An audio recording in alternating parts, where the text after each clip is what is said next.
on. Default the pistol that you pay for. This pump the feeling that you stay for. In time, I want to be your best friend. Eastside love is living on the West End. Knock out the boy, you better come to. Don't die, you know the truth is some do. Go write your message on the pavement. Felt so bad, I wonder with the wavement. White heat is screaming in the jungle. Complete the motion if you stumble. Go ask the dust for any answers. Come back strong with 50 million answers. The world I love, the tears I drop to be part of the wave can't stop. Ever wonder if it's all for you?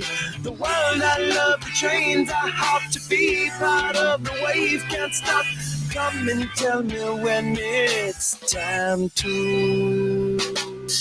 Sweetheart is bleeding in the snow cone. So smart, she's leading me to ozone. Music, the great communicator. Use two sticks to make it in the nature. I'll get you into penetration. The gender of a generation. The birth of every other nation. Look your way to go to meditation. This chapter's gonna be a close one. Smoke rings, I know you're gonna blow one. All on a spaceship persevering. Use my hands for everything we're fearing. Can't stop the spirits when they need you. Mom tops are happy when they feed you. J-butterflies in the treetop. Birds that blow the meaning in the meanwhile. The world I love, the tears I drop to be part of the wave can't stop. Ever wonder if it's all for you? The world I love, the trains I hop to be part of the wave can't stop. Come and tell me when it's time to. Wait a minute, I'm passing out, win or lose, just like you. Far more shocking than anything I ever knew. How about you? 10 more reasons why I need somebody new, just like you. Far more shocking than anything I ever knew. Right on cue.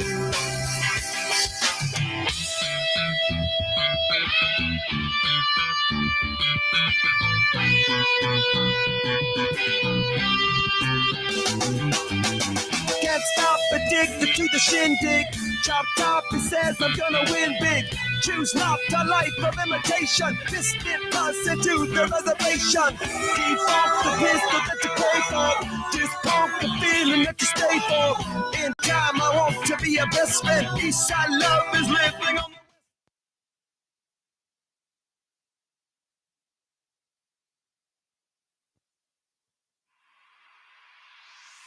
Welcome to the Split Line Off-Road Podcast. Brought to you by Magna One Motorsports. Are you ready to go GNCC racing? Look at these guys. Oh, boy, we got it wheel to wheel right here. String. Oh, and Stu Baylor right behind him. Russell going to try to dive bomb down to the inside. No, can't get the line he wants. National champion Jordan Ashford. I appreciate it, man. The Split Line Off-Road Podcast. From Magna One Motorsports, here's your host, Rodney Cooper, and co-host Brandon Whitehair.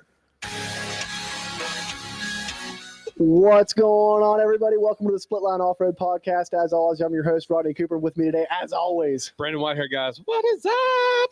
it is episode 102. We are back, ready to roll, and I cannot believe we are already here, but it is time to talk the season. It's time to the preseason show is here. Preview, baby. The preview show is here. We're going to have hot takes. We're going to probably say a few stupid things that won't end up coming true, but here we are. We're here.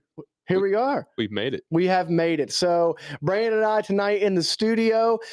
Devin Masters is working the keys over there behind the scenes, making everything happen. What's going on, Devin? I thought it was producer D. It is Producer producer D. That's right. I'm sorry. Producer D is in the house tonight. Double D's. It feels like a good night, you know? What would It you call him? is. The single D. The The single D.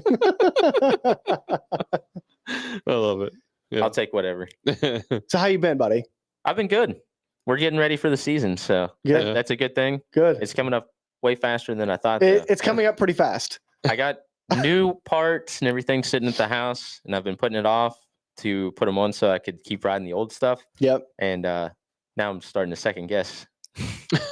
Hey, what would a preseason be like without second guessing? Like hindsight 2020. Pretty much. I'd rather second guess now than second guess when I'm sitting on the starting line. Right. So Right. Yeah, I was down there looking at my bike and Colton's bike today. I'm like, I guess I should start Doing something? Doing something to those things, you know? Oh, I understand. And then you get a day like today in the 60s. Oh no, man. And it feels so nice out. I and you're wish I like, was off work today. Could have went to Tomahawk and I know. I talked to you on the phone for about a half an hour about dirt bikes. yeah. I was like, man, we better go. I got to talk to you tonight. So Yeah. it's basically like Florida out there right now. it is. It's nice. It is. It's very nice. It's very nice. Before we get too far into this show, and before we get too far into the bench racing, Yep. we got to thank our awesome sponsors. First and foremost, we got to thank Magnum One Motorsports.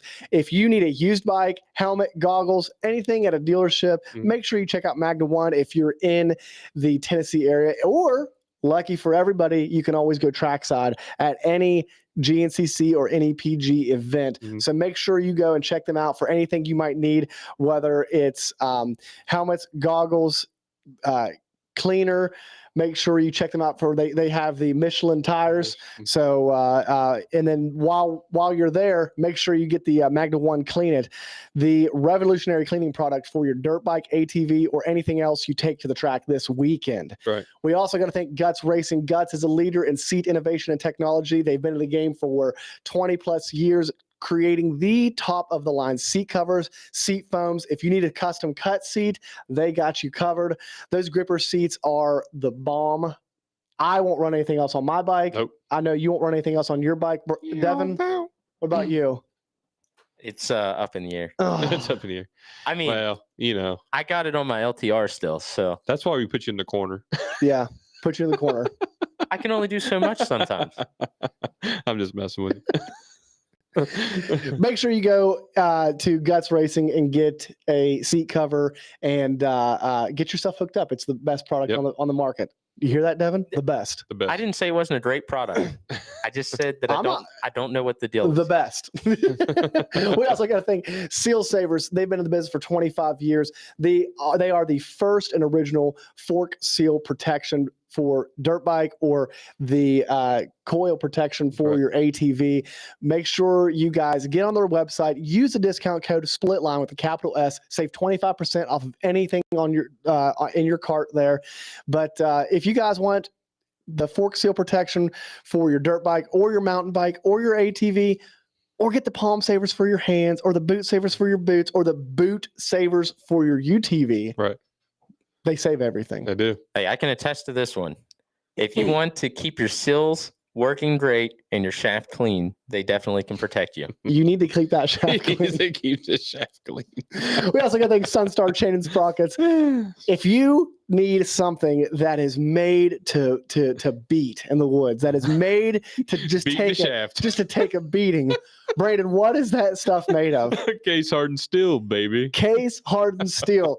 Make sure you trust Sunstar Chain and Sprockets to get you to the finish line every single race. If you don't trust me, trust somebody like Devin that ran almost a full season of GNCC racing, which is nuts, on one chain and sprocket set from Sunstar. Hey, Doug thought that was impressive. That is impressive, but it's still nuts. So if anybody listening needs to ask somebody, Doug is in the comments section, so find him in the comments and he'll let you know. It's not hard to find him. I'm sure he's already commented by now.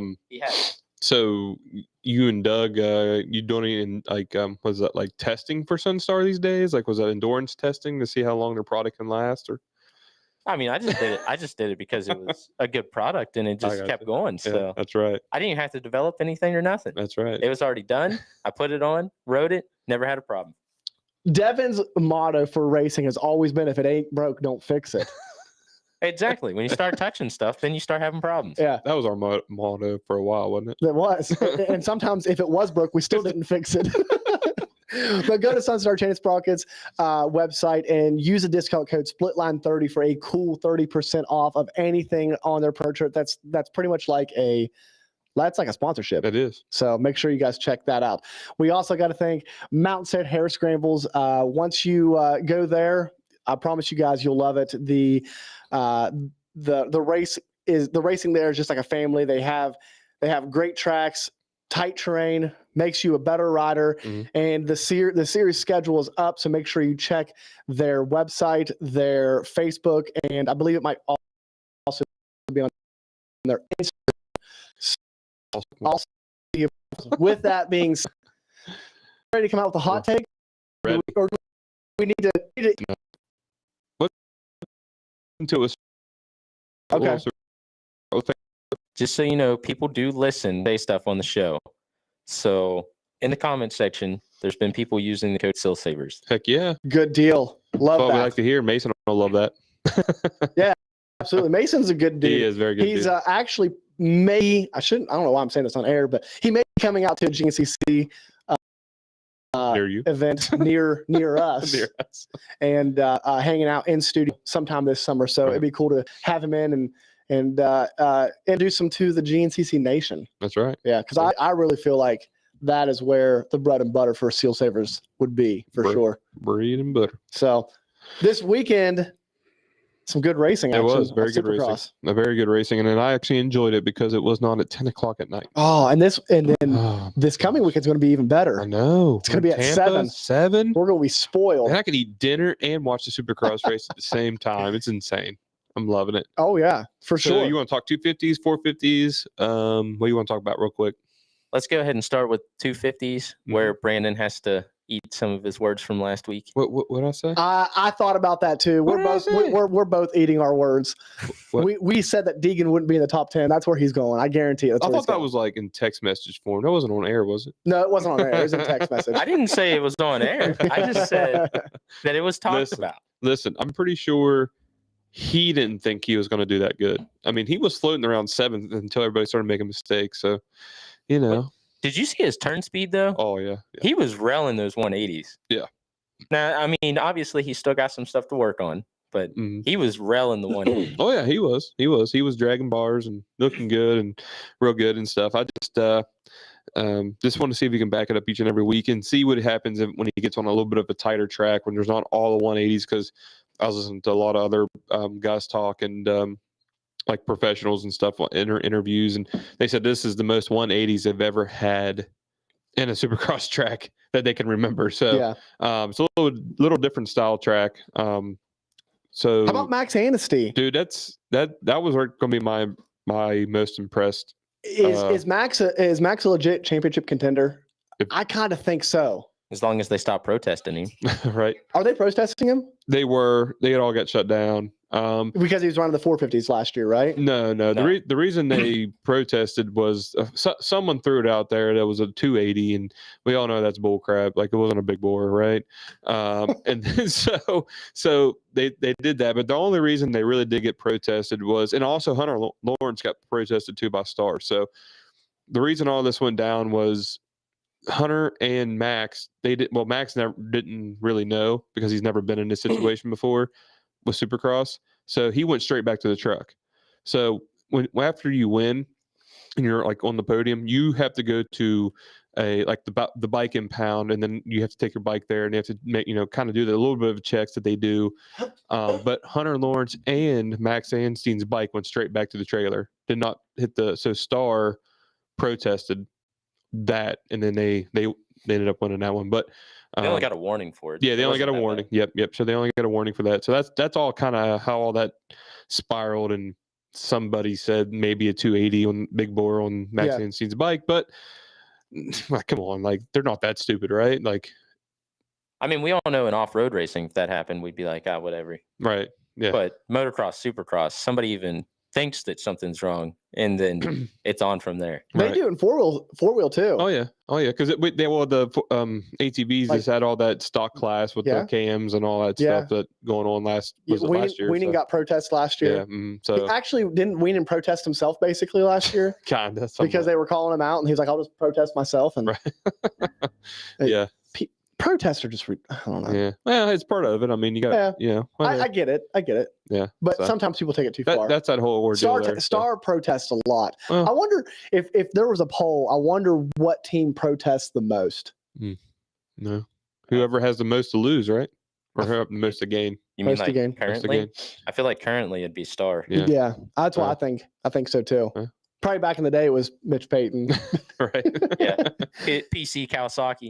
Yeah. So who's your most? Who do you think you're impressed with the 250s? I would say Max. I Yeah. think Max. I mean, Deegan was impressive, but Right. I don't think I think we can all agree that he's not a championship contender Right. this year. I mean, he reminds me a lot of what we saw out of Jet 2 years ago when he was kind of like really fast, but Right. a little bit loose and wild. Yeah. Like, remember that race that Jet led most of the race, Oh, yeah. ended up wrecking? Yeah. That's what it hit. That's what Deegan kind of reminds me of right now. Oh, like there's like a lot of old crap moments going Oh, on. yeah. You just never know. Young and crazy. So who was your most like? So all right, other than Max Anthony, Mosman. well, Mosman was pretty bad. Sorry. I really like Jordan Smith. Now he had a lot of speed all day. Went down in the sand. I don't think if he goes down in the sand, I think he gives Hunter a little bit of run for his money. Yeah, I don't think it's a one horse show. No, I really don't. It might look like that from the first race, but I really don't. I don't think so either. So Jordan had a lot of speed. Jeremy Martin. He did not have the greatest first round, but I guarantee you we will see him at the front of the pack. I'll tell you what, he made it through the first round. So that right there is step one for Jeremy Martin. Yeah. Exactly. Staying healthy. Okay. I mean, he's one of those guys kind of like AC. Do your laps, do the motos, be there. Yeah. Because man, that guy's just he's got so much talent, he's so fast. You just gotta stay healthy. You know what I mean? Be there when it counts, and be there for outdoors where he's really, really good. Yeah. And real quick, Tom Vial. Now he really surprised me. He did surprise me too. Because not a lot of guys just come over and just like pull a whole shot the first one and just go. It looks like he has speed like crazy. But he about barshed. Oh, dude, that scrub in the air with that triple, I was like, ooh, dude, you don't do that. Plus, when you compare it to like most of the time, GP riders don't like just transition right into Supercross and be at the top of the game. Right. So that it was pretty cool to see that. And I think as the season goes on, he's going to put the second half of the race together, and then it's going to be something to watch. If he stays healthy outdoors, those guys better watch out. Jet Lawrence will have, Jet's going to 450, but Hunter and all those guys will have their hands full with Tom Vial in the outdoor season because dude is two-time world champion GB rider. So. Yeah. It's going to be something, I think there is something to say about his first go around at a lot of these tracks though. So I mean, look what he did first Supercross. I know. I just wouldn't get too high. I'm riding that for outdoors. That is my pick for championship already for outdoors. I do it quick. All right, 450s. Man, Eli Tomac. Was that a championship style run right there? That's a vet ride. Yeah, that's a veteran ride. I mean, everybody thought, I thought Chase Sexton was going to. As soon as he got up on his back wheel, I was like, well, here's Tomac's night. He's going to just get past and be in second and ride that in, and it just didn't happen. It didn't happen. It was really impressive to see him to be able to match that because, what you saw what he did in the heat race. Yeah, it was wild. Like gone, yeah, that's insane. Eli even said that he didn't think he was going to be able to run Chase's pace in the main event, so he was just writing it off as okay. The best I'm going to do today is second, and then he went out and he said he started feeling good, and then lap after lap, you start clicking off consistent laps, and that's what you get. Red flag saved him. I don't know what happened between the red flag and they started back up. Like, it's like something clicked. You know what I mean? It's like, I don't know what happened. If he just had time to like, okay, I got this or this line's good. Yeah, because it almost looked like he was kind of holding people up. Oh, Aaron AP, man, was like on rails. Man, I was like, what do we got to do to get AP a win? I was just like, coming. It's coming. I know, but we keep like AP, Malcolm, like those are two guys Malcolm's that I want to. I know Malcolm's gone for the year, but those are two guys that I keep. Keep really just wanting them to win, and there's so many flashes, but like they both worry me because they both are a liability. Right. All right. I mean, when's the last time that AP finished a full 450 season? Has he ever finished a full 450 season? Right. Yeah, I don't know. I don't know. I don't know. Maybe not. Like Supercross, I think he did it on Yamaha, and then motocross that year that season when Zacho won, then I think he crashed at he crashed someone pretty hard. So Yeah. Yep. So I don't know, but how much edge do you give the Tomac for the championship so far right now? And is it a 2-horse race? You think it's a 2-horse race? I give it a 3. Everybody keeps saying Anderson, but I don't think I give it to Webb more than I give it to Anderson. I agree. I think Anderson's a little too much of a wild card. Do you think this week is a big week for Webb coming back east? Do you think he's to do something in Tampa? Oh yeah, I mean a lot of these guys, this is like home for them. Yeah, I mean down in Florida and stuff. So other than Daytona, but most of these guys is kind of like I say all the KTM guys are gonna be like, oh thank God we're back here. Yamaha's from down that way now too, so those guys are really gonna like it down there. And of course Tomac always is really good on the East Coast. Webb's always good on the East Coast. I just think Webb just needs some more 90s instead of 180s. Something where he can kind of cut down in on the corners late in the race and come up with that, because that's where he gives up and whoops is where he takes away from the corners. So this week he didn't have those corners to help him out. So, for sure. Hey, we must have talked about Deegan on air last week, because Toby Hughes was saying he was waiting to call us out on the Deegan comments. Oh, daggone. So it must have been on air. I can't remember now, but so long ago. It was so long ago. Yeah, these weeks they go by fast. But I mean, one thing I will say, he got 4th, but we're looking at a depleted field of riders too. So I mean, as much as he was riding good, there's definitely some guys that could be contenders that were not there, which could have possibly bumped him back just a little bit more. But I mean, he also passed some veterans that that are good riders in their own right. So yeah, I mean, everybody keeps saying his field is depleted. My thought is we're missing Jalik Swoll and who's the other one? Haymaker, Joe Shimoda. Joe's the only one that and Haymaker is the only one that I would probably be like, like, okay, those guys would make a big difference. The other ones is kind of like, okay, they could be there, they could get in the way maybe a little bit, but I really don't feel like it's too depleted, but we'll see how it goes. Yeah, we'll see. I feel like we're missing at least one person that I can't think of right now. Ken Roxon? Oh, are we talking about 250s? What are we talking about? Oh, well, we were just talking about the I'm sorry, field in 250. I was there's another back rider. to the 450s. Though. Yeah, back to the 450s. Biggest disappointment, real quick, let's get through this.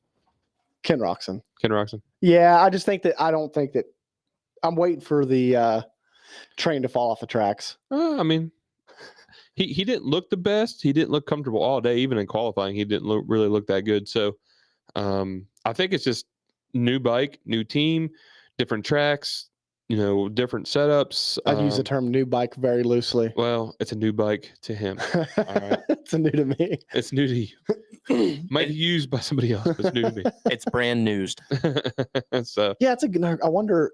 It would be fun if his bike was used. If it was a used bike. Shoot. They said it was brand new in 2007. Yeah, it was brand new when he bought it. I know that. Yeah. Or when they bought it.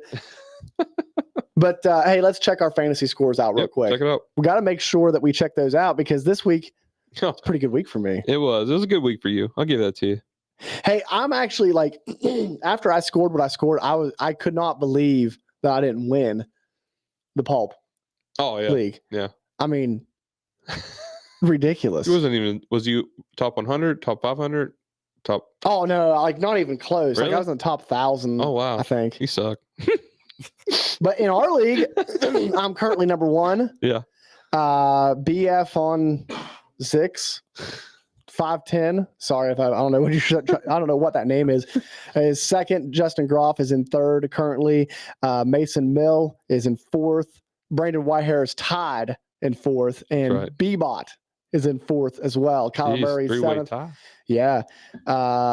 Lancaster is in 8th. Backflipping 336 is in 9th, and Darkside has dropped to 10th. He went from 1st to 10th. He had a rough week. Yeah, so rough week. That's the split line Pulp Fantasy League. Right. Sorry, over on the Rocky Mountain, we have P Dog number 1, Guthrie 441, second, Vera Stick 770 in third, Sturm 27 in fourth, C Mill fifth, W Mad Dog 214, Jeremy JDMX 050 in seventh, Wade Walton in eighth, Cameron 7th and 9th, and Justin Groff in 10th. We're going to round off the top 10 right there. I had a really bad week. I fell pretty far back to like 17th, I think, in there. But yeah, I had a really bad week there too. Yeah, it's rough. I forgot to put my team. It's rough. You forgot to pick your team. Nice. So let's switch over. I know everybody's on here to listen to some GNCC preseason talk. They aren't on here to listen to the Supercross talk, but that's for us. That's for us. That's for us. That's just to get us warmed up. That's just to get us warmed up, right? Yeah, that's to get us warmed up, get us primed, to get us ready to go, talking about the real racing over the GNCC. That's right. Where do you guys want to start? Do you guys want to start with the ATVs, or you guys want to start with the dirt bikes? I say we start with the ATVs because they're the first ones to come up on the weekend on Saturday, and just giving something to look forward to. Yeah. And the ATVs are super cool. So the ATVs are super cool. They're the only guys on 4 wheels out there. I could be biased, but that's just my opinion. Right. No, yeah, I mean, ATVs are pretty cool, man. Those guys are pretty ripping out there. So jumping right into the ATVs, very unfortunate news coming this week. Walker Fowler is officially out for the first round, at least. We're happy to announce that he is okay. Right. But he did have a pretty bad crash. Was that the FTR, Devin? Yes. Okay. Yeah. He had a pretty bad crash at the last FTR round in Florida. And I mean, that's just a bummer, like a huge bummer. Like, aside from the racing, side of the world, like Walker's a good friend of ours, good friend of the show. And really just hate to see anybody get injured, especially, right at the brink of the season. He's been working so hard in the off season. We just talked to him, 2 weeks ago? Yeah. And he seemed like he was in such great spirits, ready to go back and take the title back. That campaign has been abruptly stopped as of right now. Mm-hmm. Hopefully he can make it back for round 2, but man, just looking at a ATV GNCC season without Walker Fowler at the beginning of it, that's kind of hard to look at now. And unfortunately, like you said, he's missing round 1, maybe 2 or 3, just depends. I don't know how serious his injuries are, but we hope for a speedy recovery.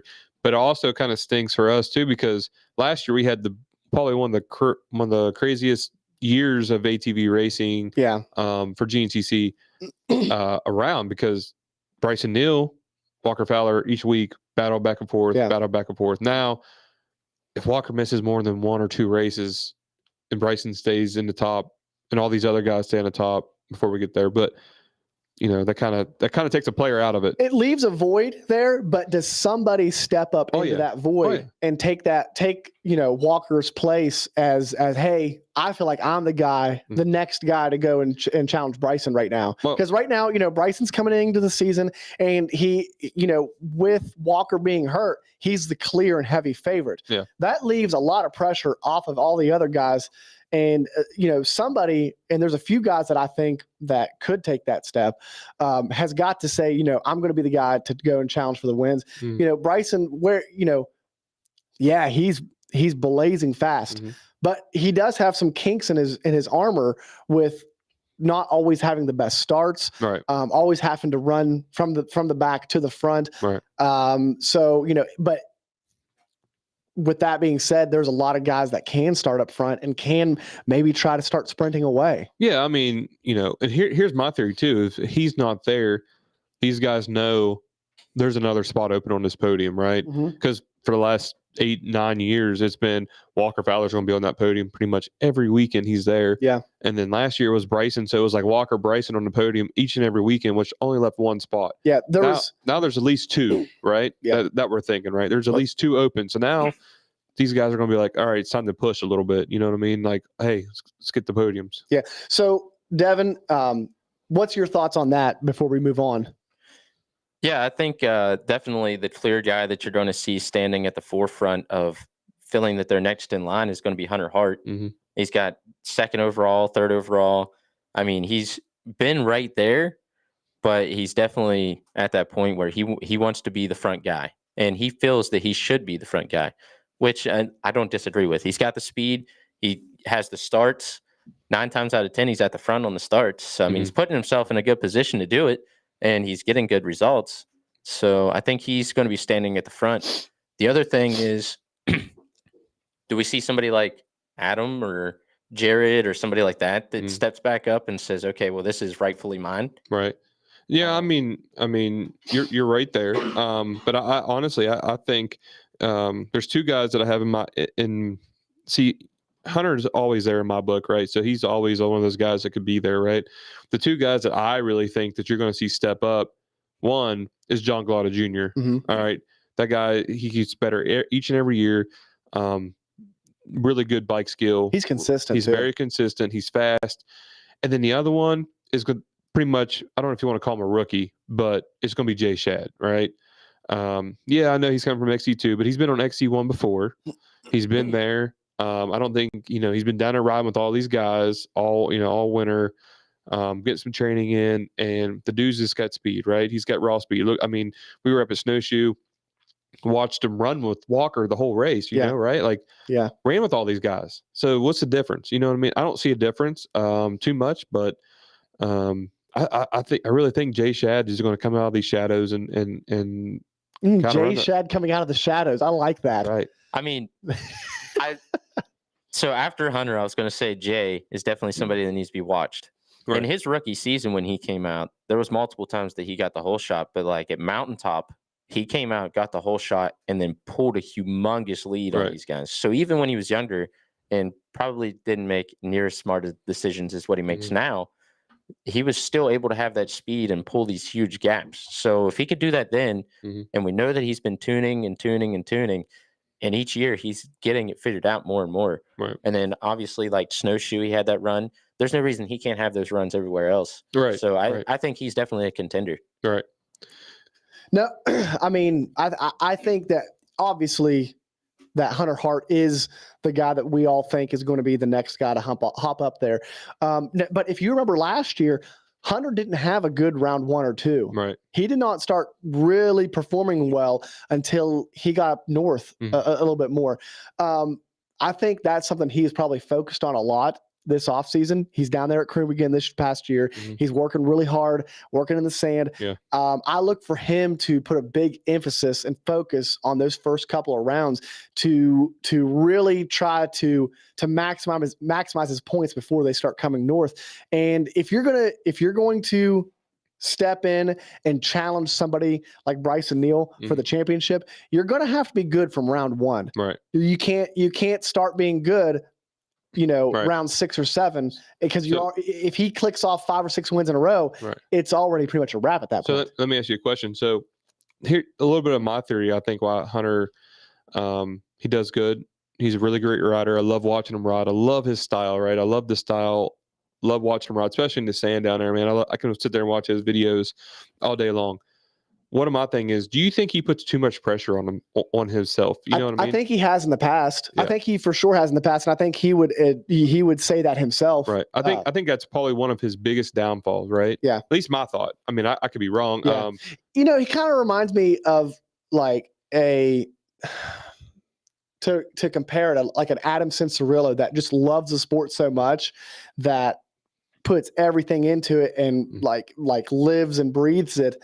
And I think if he can find himself in a comfortable position where, you put the work in, you've got the skills, that your bike's ready, your body's ready, your bike's being built by one of the best people in the business. So you don't have to worry about that, and just go out there and let the cards fall as they may. Right. I think that is the recipe for a good season for him. And I think, he's going into his 4th year as an XC1 pro.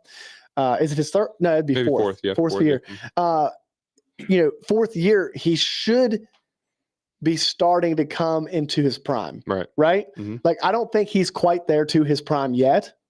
And because it seems like, for the GNCC XC1 guys, that it's like a slow grow to that top, unless you're like Walker Fowler and start winning, as soon as you get to XC1. Right. But it's usually, look at Bryson. Yeah. How many years has Bryson been in XC1? Oh, wow. Is this his 10th year?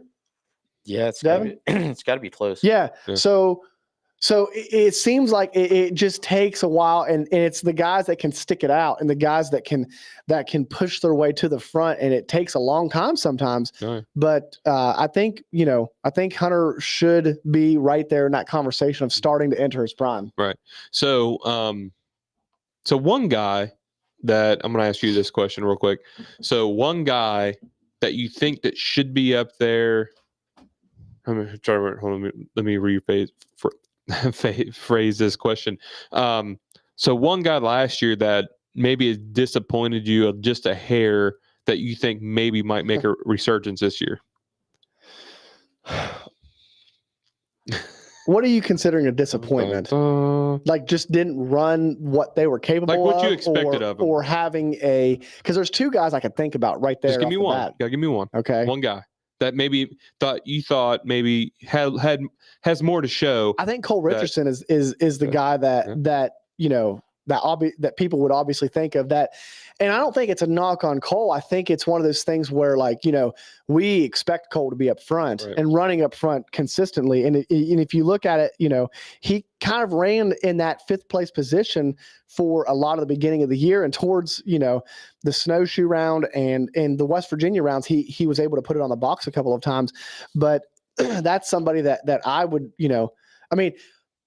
when Walker was running away with these things, it was Cole Richardson and Bryson Neal. Right. Remember when it was the two of them that were hooking up every single week, and they were trying to chase Walker down.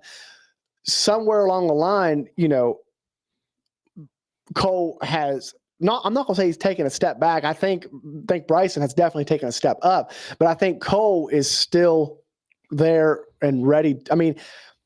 Cole's got it. I really do think that. He does. He has it. If he went there and started battling for wins, I wouldn't be surprised. Mm-hmm. But that's somebody that I would look to that would want to improve on his 2022 season for sure. Yeah, that's what I was thinking. Devin, what about you? Do you have a guy that maybe you thought last year had more to show but didn't really show it? So I think John Vlada definitely had more to show than where his results were. So even though he had good finishes, I think he's definitely capable of running speeds of like Bryson and those guys. To touch on what Ronnie was talking about though, like Richardson also is a guy that if you find yourself in a position that you're at the end of the race and he's behind you, that's not the guy you want to be behind you. Right. Because he's got more in the tank, and it seems like he's what we would compare to like a Baylor, right? So you don't want to see the Baylors behind you at the end of a race because they're going to attack. Right. So Cole's definitely that kind of guy. And I think Vlada is definitely going to come out firing. I think he's going to put himself in the front of the race for sure. And I think he had more in the tank from what he had last year. To answer your other question though, Bryson Neal has been running XC1 for 8 years. This will be his 9th. 9th year. Yep. He started in 2014. Vet. He is a vet. He's a vet. There's not a lot of rookies. No, not too many. That's what's crazy about this whole GNCC racing thing is a lot of these guys have plenty of years, like in their back pocket. So, trying to think. Where do you want to go with this thing? So, just kind of going down the list of guys, I think that, All right. So I got a question. I'll go and interrupt you. Okay. All right. So what vet rider? Okay. So what vet rider do you think is going to show these young guns what's up this year? So we talking Jared McClure, we're talking Adam McGill and Chris Borsch. That's the 3 guys you automatically think of when you say vet. Right. Vet. The double vet. The vet. The double vet guys. They're not plus 40 yet, but they're plus 35. Yeah.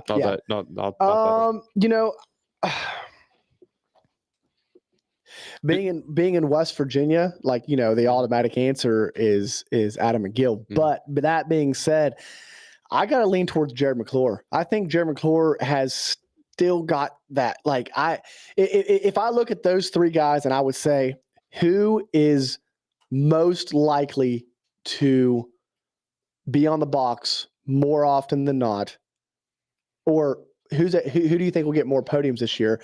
I would say Jared. You think? Yeah, because without Jared, if he wouldn't have gotten hurt last year, I think he would have been in the top 5 overall. Yeah. But he got hurt last year, and how many rounds did he miss? He missed. Yeah, he missed quite a few because I think he broke his collarbone. He missed 3 rounds last year. So, and before missing those 3 rounds, he finished on the podium 3 times. Right. So I think that and that the other 2 guys, Adam got 1 podium last year, right, and that was at the end of the season. And usually, that Ironman race can always throw, it being the end of the year, everybody's tired, everybody's battling nagging injuries through the year. Right. You always see different things happen then. And I'm not saying that Adam doesn't have the speed to do it, because I think he definitely does. But I think he needs a little luck on his side. I think he needs because it seems like each time he's either hitting a tree or a bike malfunction or he was sick or just something in that nature. That he's been kind of fighting with the last couple of years, right? Yeah. It's like he could never show up and just have a clean race. I always felt like there's something going on with either it's a mechanical or, like I said, hitting a tree or a part breaking or just something going on with it. You know what I mean? Right. No, I totally agree. I think that Adam needs something to happen, or he needs. I mean, typically you would think that when we get to West Virginia, that's when he could have a podium run. Right. And this year, hopefully Walker's back. I mean, I hope to God he's back before we get to West Virginia. Oh my gosh, yes. But I'm sure he's hoping way before that. Way before that. But with stuff being kind of left to just wonder, you don't know, and what he's going to be able to come back to right away. Right. But when we go to West Virginia, that's obviously a place where McGill thrives. Right. That's, where he races all of his local races, where he's grown up racing. But man, McClure sometimes just looks like a spring chicken. Did you see him out riding those old snowmobiles racing the flat, like around the circle? No, I didn't see that. I didn't see it. You didn't see that? It's like a vintage snowmobile race, like these really old sleds. Nice. And they're racing like around the thing. So, everybody else is down in Florida and he's out there in the good old snow and racing snowmobiles. So good deal. Well, I see people in the comments saying that Adam needs to get off of the dinosaur and get on a Yamaha. Yeah, well, I don't think that's they could take that battle up with them. I mean, we all know Blue Crew's way to go, but Adam's still in his dark ages. If there was ever a hill that somebody would die on, that's a hill that Adam McGill is going to die on. Right. I'll tell you what. He literally said that he will die on that mountain. No. Is there any rumors? But I kind of heard that McClure might be on a Yamaha. Oh, I thought you were going to say that the Honda's coming out with a new bike. I was like, don't start that rumor. No. I mean, I think he's rode them for sure. I know he's rode one, and I know he's been on one, and he said he liked it. It wasn't as bad as he thought, I'm pretty sure. But I think he still likes the Honda better. Still in the Honda. I wasn't sure because I like I said, I saw some things, heard some things, and was curious if. I think he's a Honda guy at heart. Oh, he is. Him and McGill is. They're Honda guys, but see, I think even if McGill got on a Yamaha and liked it, he wouldn't. He has talked way too much trash to go back on that. You think he was getting paid by Team Honda or something, right? You think? I mean, kind of. His team is based on Honda 4-wheelers, right? So. Kind of equals out. It does a little bit, I guess. But I mean, I'm a Suzuki guy at heart, but I'm going Yamaha. So smart man. What can I say? No. If McClure comes out on a Yamaha, that's another interesting thing to add into the. Yeah, I don't know. Like I said, I'm not starting any rumors. I'm not doing anything like that. Hey, let's start some rumors. Start some rumors. It's just something I saw over the off season. Saw some things, heard some things, and I didn't know if they're in play. And maybe. So let's talk real quick about this too. Is the champion, first time champion, changes the whole program up. What are you thinking about this? or at least bike program, as I should say, not his like workout program or anything like that. Just a bike. Yeah, no, I understand. You think this is smart? You think this is going to hurt him? I don't think it's going to hurt. I don't think it's going to hurt him. I don't know how much is going to be different. I guess I should, if no one knows. Bryce Neal is on Phoenix Yamaha. Right. That's what he announced. He's got other big sponsors that he's getting that is helping him as well. That being said, I don't know. Like, I think it depends to me, like what kind of track support he's going to have. Right. You know what I mean? Mm-hmm. Like with Phoenix Honda, what kind of track support are they going to be able to offer to him? I mean, I think he's already got a good group that already supports him in the pits. Okay, so right. I would say Bryson seems like the guy that's smart enough to know, like, hey, this is a very crucial part of your race program. So I would say in the pits, you're probably going to see his dad and all of the guys that he already had previous to this, because they know what works. They already know what to do when they come in for the pit. Yeah. They have a program in place and it works. He's literally came in behind people and past people because their pit strategy works so good. Right. So that's probably something you don't want to change. Right. Now, correct me if I'm wrong. This is the same Phoenix Honda team that Joe Hedrick rides for. They were in a group picture together, so I'm assuming so. Kyle Peters, the dirt bike, Supercross, Arena Cross, Grayson team, Grayson. Like Is, that's the same team, right? Well, so I'm not sure. I've not seen like the. Have you guys seen the videos and everything of Hedrick training with those guys down there on the bike team? Are they still the same team, or have they split? Is it just the ATV team now? I know their social media stuff is separate. So like it used to be one thing, and now it's now it's Phoenix Racing Honda for like their Supercross, motocross stuff, and then for ATVs, their page is Phoenix Racing ATV, which is probably so that they can show differentiate between the Honda side of it and where they're getting Yamaha. I got you. Because like Mike Wodakowski's riding for Phoenix Honda too, right? Yeah, the bikes. Yes. Right. Yep. So okay. I was making sure it wasn't two Phoenixes. I know I saw them in the picture with Joel. It's the same. I just don't know if I don't know how connected the bikes and the like he said, it makes sense. It's hard to do Yamaha and Honda under the same stuff. So there's a lot of just make the Yamaha red. I mean, that's what they did for a long time. Technically they did. I know they did that for a long time, but they're not doing it anymore. Right. So Blue Crew. Yeah, Blue Crew all the way, man. Yeah, Blue Crew all the way. I think there's some stipulations on that. Oh, I'm sure there always is stipulations. I think the bikes have to be blue. No, I got you. So let me ask you guys this, kind of switching gears a little bit. Who is not a rookie, but is there a young guy, a second year, third year type guy that you're looking to make a big leap this year? Or a rookie? Like somebody in that class that you're wanting to see push from, being around the 10th place to position to see if they can make that jump to the next level, the next group of guys up there in the top 5, maybe flirting with a podium position. All right. I know we already said him enough. Is John Glotta?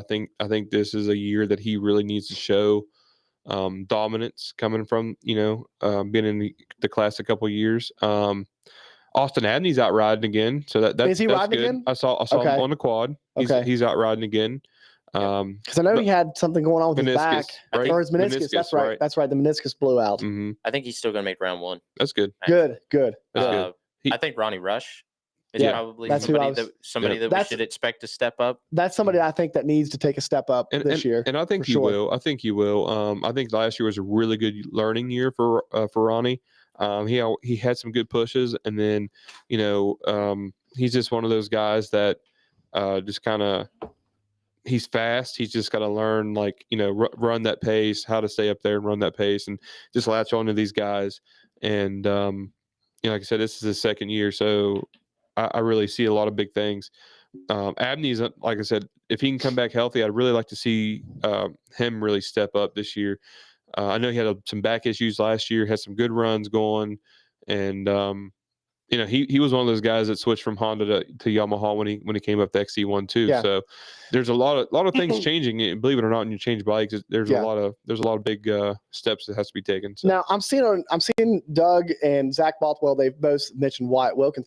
Is Wyatt for sure running XC1? I want to know that for sure. I thought he's on XC2. I could be wrong. If he's XC2, he's a championship contender for Right. sure. But if he's XC1, then yeah, then a lot of these guys don't put it out until like.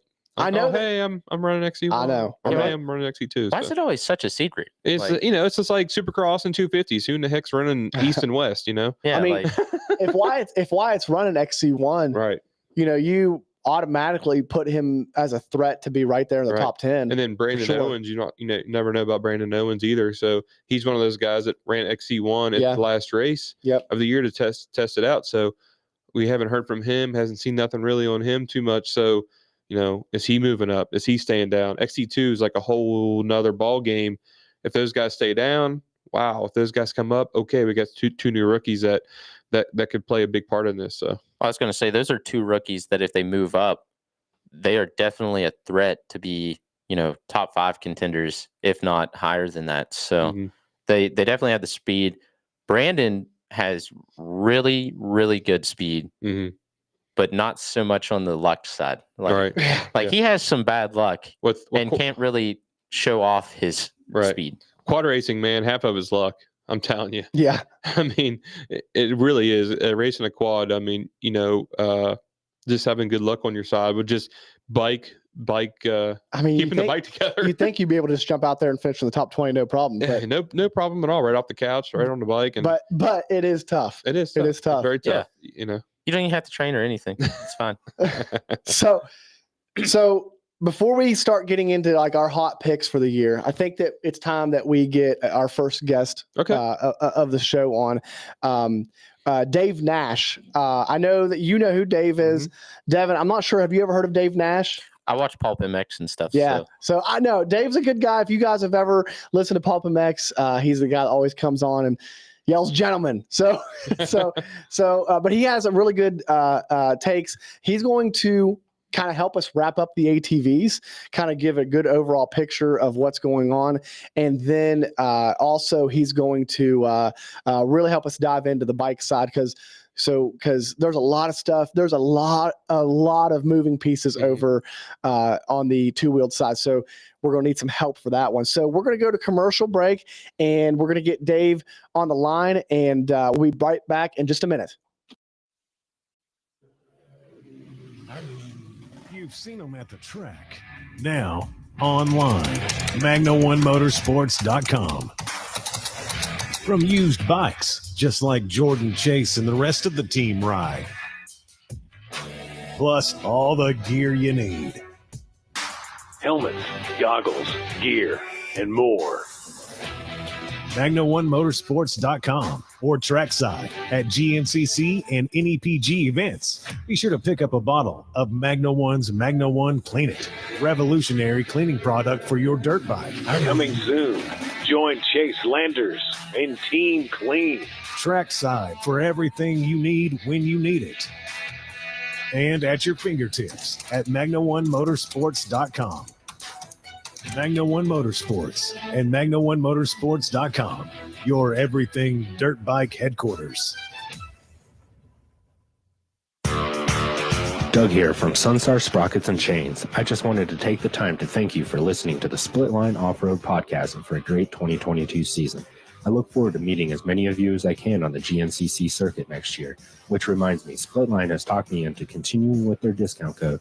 All you need to do is go to our website, sunstar-braking.com, and use the code SPLITLINE30 to get 30% off your order. If you are not a Sunstar rider and you would like to be, then check out the Racer tab while you are there. If the link is active, then we are still accepting riders.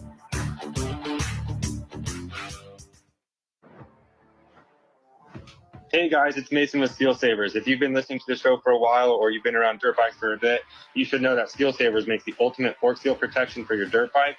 Not only do we have a full range of product for your dirt bike, we also have a variety of products for your side-by-side, for your mountain bike, for your quad. Be sure to check out our coil savers and CV boot savers for a double layer protection over your CV boot. Check out SealSavers.com and enter the code SPLITLINE for 25% off. That's SealSavers.com and the code is SPLITLINE for 25% off. Thanks for listening to the show.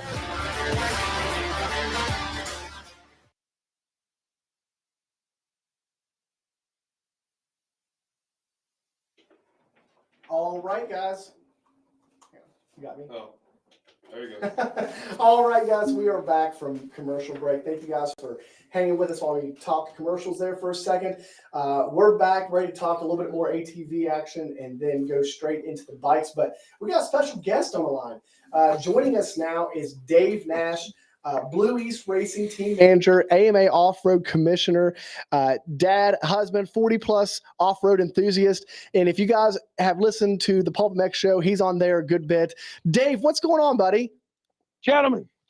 That's the cue that everybody was waiting for. How you doing, Nash?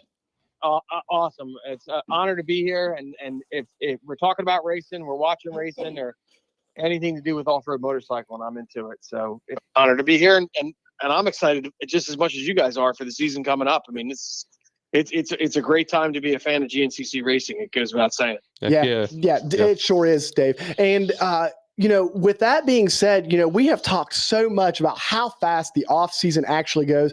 While we were on commercial, you were telling us that you were working in the garage right now. Is it coming up fast for you too? Yeah, I mean, we've been blessed here in the People's Republic of New Jersey. I'm joking around as I say that. No snow, and girls are doing a lot of riding. And I'm going to take a line from Reedy's book. I'm a dad, not a fad. And I'm out there, grinding away a little bit, but my racing days are behind me, and I'm okay with that. But we've been riding a lot, and it's mind-blowing to think that we were all at the banquet. And then you're like, holy cow. Right. Thank God there's no snow on the ground because I got to get the toy hauler ready because the show's about to start. I know, right? Yeah, exactly. Exactly. So and talk about great storylines like you guys were talking about. I mean, it's just such an incredible time within the actual ATV and the quad component. And, it's such a bummer that Walker had some bad cards dealt to him, and Bryson's coming up, but it's an amazing time to be sitting here waiting for this thing to unfold. Yeah, it is. We were talking before you came on. We were talking about how last year was one of the most incredible series. It's one of the most incredible races between two guys that we've ever really seen. Back and forth battles between Walker Fowler and Bryson Neal. And now we're talking, okay, how long will Walker be out? If he's only out one round, is he able to reinsert himself back into the championship? Or do we need to look for somebody else to step up and to make that push towards Bryson? Well, Walker's a grinder. And if it's an undetermined amount of time, that you guys said it best, GNCC quad racing is a fickle mistress, and a lot of luck plays in the hand. So if you miss a race or two, you never know how it's going to come down. And I think that you got people, I think of it as like blood in the water. All of a sudden that realization of, hey, this could be mine. Like, got guys rising up like Richardson or like you guys, Shadow, and people that are wanting, like, it's my time, and then you got the rookie component. Oh yeah. It is a slow burn. And I think that's what makes ATV racing so addictive to get into, is you can watch people literally grow each race and build momentum, and it's really exciting. So I think it's possible, and plus too, it's so much easier. And first of all, it's never easy doing any of those races, whether it's bike or ATV. I don't want to ever say that without preface.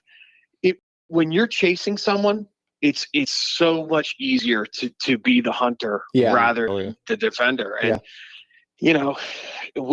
age and wisdom, and how many trips around the sun these guys have. I mean, it's interesting. But look, Bryson doesn't want somebody coming in and eating his lunch. He worked hard for that, right? And that had to be an unbelievable wave to ride and experience. So I think it's awesome. I don't think it's awesome that somebody's hurt, but I think it's awesome that there's just so much possibility in the class. Yeah, and so it's great. Yeah, absolutely. And, we talked about how Hunter Hart is a guy that we think could jump up there and challenge Bryson as well. But Bryson, like you said, Bryson was the hunter for the better part of a decade. And then now all of a sudden he's having to change roles and change mindsets into being the hunted. And but you also mentioned the fact that there's a lot of wisdom that comes with a lot of those races.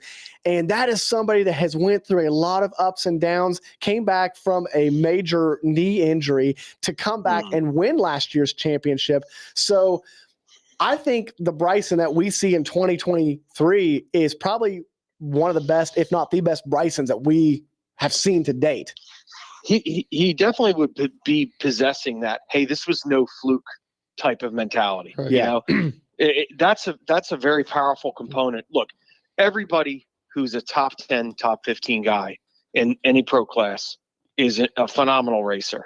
But once you've made it to the top, that's just an awakening in the mind to be like, this is mine. It's almost like a gladiator. Like, this is my arena, and you have to take this from me. And I don't think he's going to want people. I know I wouldn't. I mean, like I said, I'm a bad, not a bad. But if I'm Bryson, I'm like, that's cool. I fought my way to the top of this, and I'm staying right here. Yeah. So it's those are all such powerful emotions that are in a champion's mind, and the guy's got it. I mean, I watch him ride. The dude is incredible. Yeah. Incredible. Yeah, it really is. It's a treat to really watch him. And when it's him and Walker dueling back and forth, it's just a masterpiece to watch for sure. Awesome. We talked a little bit before about how, you know, if Bryson does have a chink in the armor, if you will, it is his starts. Right. And that's the one thing that, you know, as fans, it's kind of fun to watch him have to battle through the pack. And then you look at guys like Hunter Hart, who is a good starter, most generally. Right. Is Hunter going to be able to say, okay, if Walker's not at round one, because Walker, you know, as Walker, Brandon, we need to get a stat. I would say Walker has gotten 90% of the hole shots the past, 6 or 7 years? He just blows on that button. Yeah. Starts, you know what I mean? I don't know what he's got going on over there, but it's good. It's like he's got like an 18-wheeler jump start pack underneath his seat, like something insane amount of amperage, like goosing that thing. It's nuts. Yeah. So you know, I think that, you know, Hunter Hart is somebody, and Cole Richardson is somebody that has got to have a lot of, you know, energy going into the season, thinking that, okay, I'm the guy, I can get up there. And I can try to run away from Bryson as he's making his way through the pack, because that is not an easy thing to do, to make your way through a pack. I mean, you know, Nash, I know you know how hard it has to be to pass on an ATV through the woods, and then to make time is tough. It's literally a roulette wheel, as one can only imagine. I mean, you're going to pick and choose your spots. You're going to memorize your course. You're going to set it up like a bowling pin, but you know, there's just that X factor of we're talking a couple laps in, now you roll the dice, move your mice, here comes the lappers. I mean, it literally is a crapshoot, and these guys they've said that and shared that, and I can't imagine like as much work as they're doing to be like victim of a situation, and you're a top level guy, and like you say, coming through the pack, hello, like if Bryson's making a list. Number one thing I need to repair, not coming from the back. Like, dude, like brutal. But hey, either way, he's proven he's done it, and the other guys are taking notes, and I agree with you. That could be empowering for Hunter. Hunter's like, dude, I'm up front all the time, bro. Right. Yeah. Like, I mean, it makes my life a hell of a lot easier. Yeah. Oh yeah. Coming from the back of the pack is something I can relate to with Bryson, though, because like I'm not known for getting good starts, and then I'm running junior A, and sometimes there's 28, 30 guys on the line. And I've came off the line 30th before. And on that first lap, like you're pushing so hard to get past people, but sometimes you're taking additional lines and you're just holding it wide open to the other side just so you can try to pick off as many people as one. And then, you know, I went from 30th to first before. And then the problem is once you get there, now you have to keep pushing for the rest of the race. Right. So it's like, okay, the first lap was easy to push, but now I still got 3 to 4 more laps to make. And you still have to have the mentality of, okay, well, what am I pushing for now? And you've lost a lot of energy at that point. Yeah, like you've already expended all of this energy. And then if you do get to the front or you're close to the front, it's like, okay, what do I put as my goal now to keep pushing for? Because before it was easy. I knew I wanted to go from last to first. Well, now I'm at the front. What do I do? So yeah, then and if you do a breakaway, and how many of us have all done this, whether it's ATV or bike, you're riding by yourself, and it's almost like you're having tea and crimpets. Like you're saying exactly, it's such a good point. When you always have somebody that you have to get, oh man, the bush is moving, you smell the exhaust, it's showtime. Right. And then you're like, oh, they're coming. And then like you do a pit stop, and then you're not by yourself, because you never by yourself in a GNCC. That just doesn't happen. But like you said, you don't know that pace. You know the pace but it's not like that stiff arm on your back. Like, dude, you got to go. Right. Like there's more and more and more. So that's really a neat perspective and something genuine that it's a flip side of it. Like you're saying, most people are like, oh, it's a struggle coming through the back. Well, now you're out front. Now deal with that after you expended that adrenaline and that energy to get there. It's very, very interesting. Yeah, absolutely. So let's go ahead and we're going to switch gears a little bit. We're going to switch over to the two-wheel side. Mm-hmm. Now, Nash, I know that this is your bread and butter here. Well, hey, but you know what's? I will like to say this before we segue completely out of the ATV. If a person who loves racing, if you go to GNCC for any length of time, you have a true affinity and appreciation. It drew me in. I'm a fan of watching the Saturday races. I'm into it, dude. Yeah. It is awesome. Like I not rush to compromise the integrity of the girls' bikes, but I want to make sure that I'm watching that pro race. And I even like the UTV stuff. Like dude, them guys are gnarly too. Right. Like those things are insane. Yeah. Anyway, it opens your eyes like everything in life. The more you get exposed to it, you just see the level of proficiency. It makes you a fan. How could you not be a fan? Oh, absolutely. So like I love motocross. I love supercross on the bikes, right? But if you ever get the chance to go to a national ATV quad race, it's nothing like seeing four-wheel machines flying side by side over the same jumps that the dirt bikes do. That's incredible. And it's like, wow. Yeah. Like, holy cow, man. Like, how do they do that? And it always intrigues me. It's like, man, that's some good racing. When they hit that quad at High Point. Yeah, that big one. Oh, wow. It's wild. It is. Or we're going through the trees on almost 4 foot wide machines. You can only fit in so many places. Oh yeah. So then we start making new lines, and it's like sometimes you get to the end, you're like, oh boy, this is going to be bad because I don't know if I'm going to make it or not. So yeah, absolutely. Good racing. So going over to the two-wheel side, Nash, there's not very many things from last year that we can take into this year. There is a lot of changes in the XC1 and XC2 line. I'm pretty sure they just played musical chairs on the bikes. And two guys that are the same. Yeah. Ben Kelly and Josh Strang, if I'm correct. Yep. Yeah. I mean, that's again, both classes, bikes and ATVs, what a wonderful time to be a GNCC fan. Yeah. Like, and it just resets the mind. It's like, I'm not a big card player, but you know how it is when all of a sudden that you shuffle the entire two decks together, you're playing poker and you feel re-energized. That's how these guys are feeling going to these new teams. And this compound component that seems to be, being borrowed and utilized from the motocross and supercross side is now really, hey, let's get them together. Let's get some healthy structure. Let's get some healthy nutrition and some understanding on how to train. Like Ryder Lafferty said, hey, look, it's nothing. We kind of know what we're all doing. Like Cian Cirillo let out 5-7 years ago. Hey, we all know what we're doing. We're doing this on Tuesday. We're doing this on a Wednesday. Travel days Thursday. Yada yada yada. But so now you got congruency, and you're getting people together that are feeding off of each other. So then it's just like a company. Once you get the right personalities together, riding during the week, pushing. And there's going to be some difficulty, and you hear that drips and drabs leaking through the pits or whatever people are talking about. But imagine when you hit it, it's like hitting a slot machine, 777. You got three guys that are riding and training together, like Zach and Liam and those guys. I mean, really neat stuff that you were seeing start to germinate. Yeah.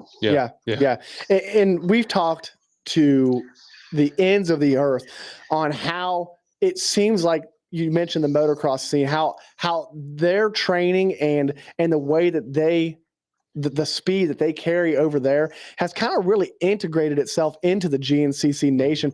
And these guys, I mean, the speeds on both 4 and 2 wheels, the speed that they're carrying is just for the 2 and the 3 hour races is just ridiculous.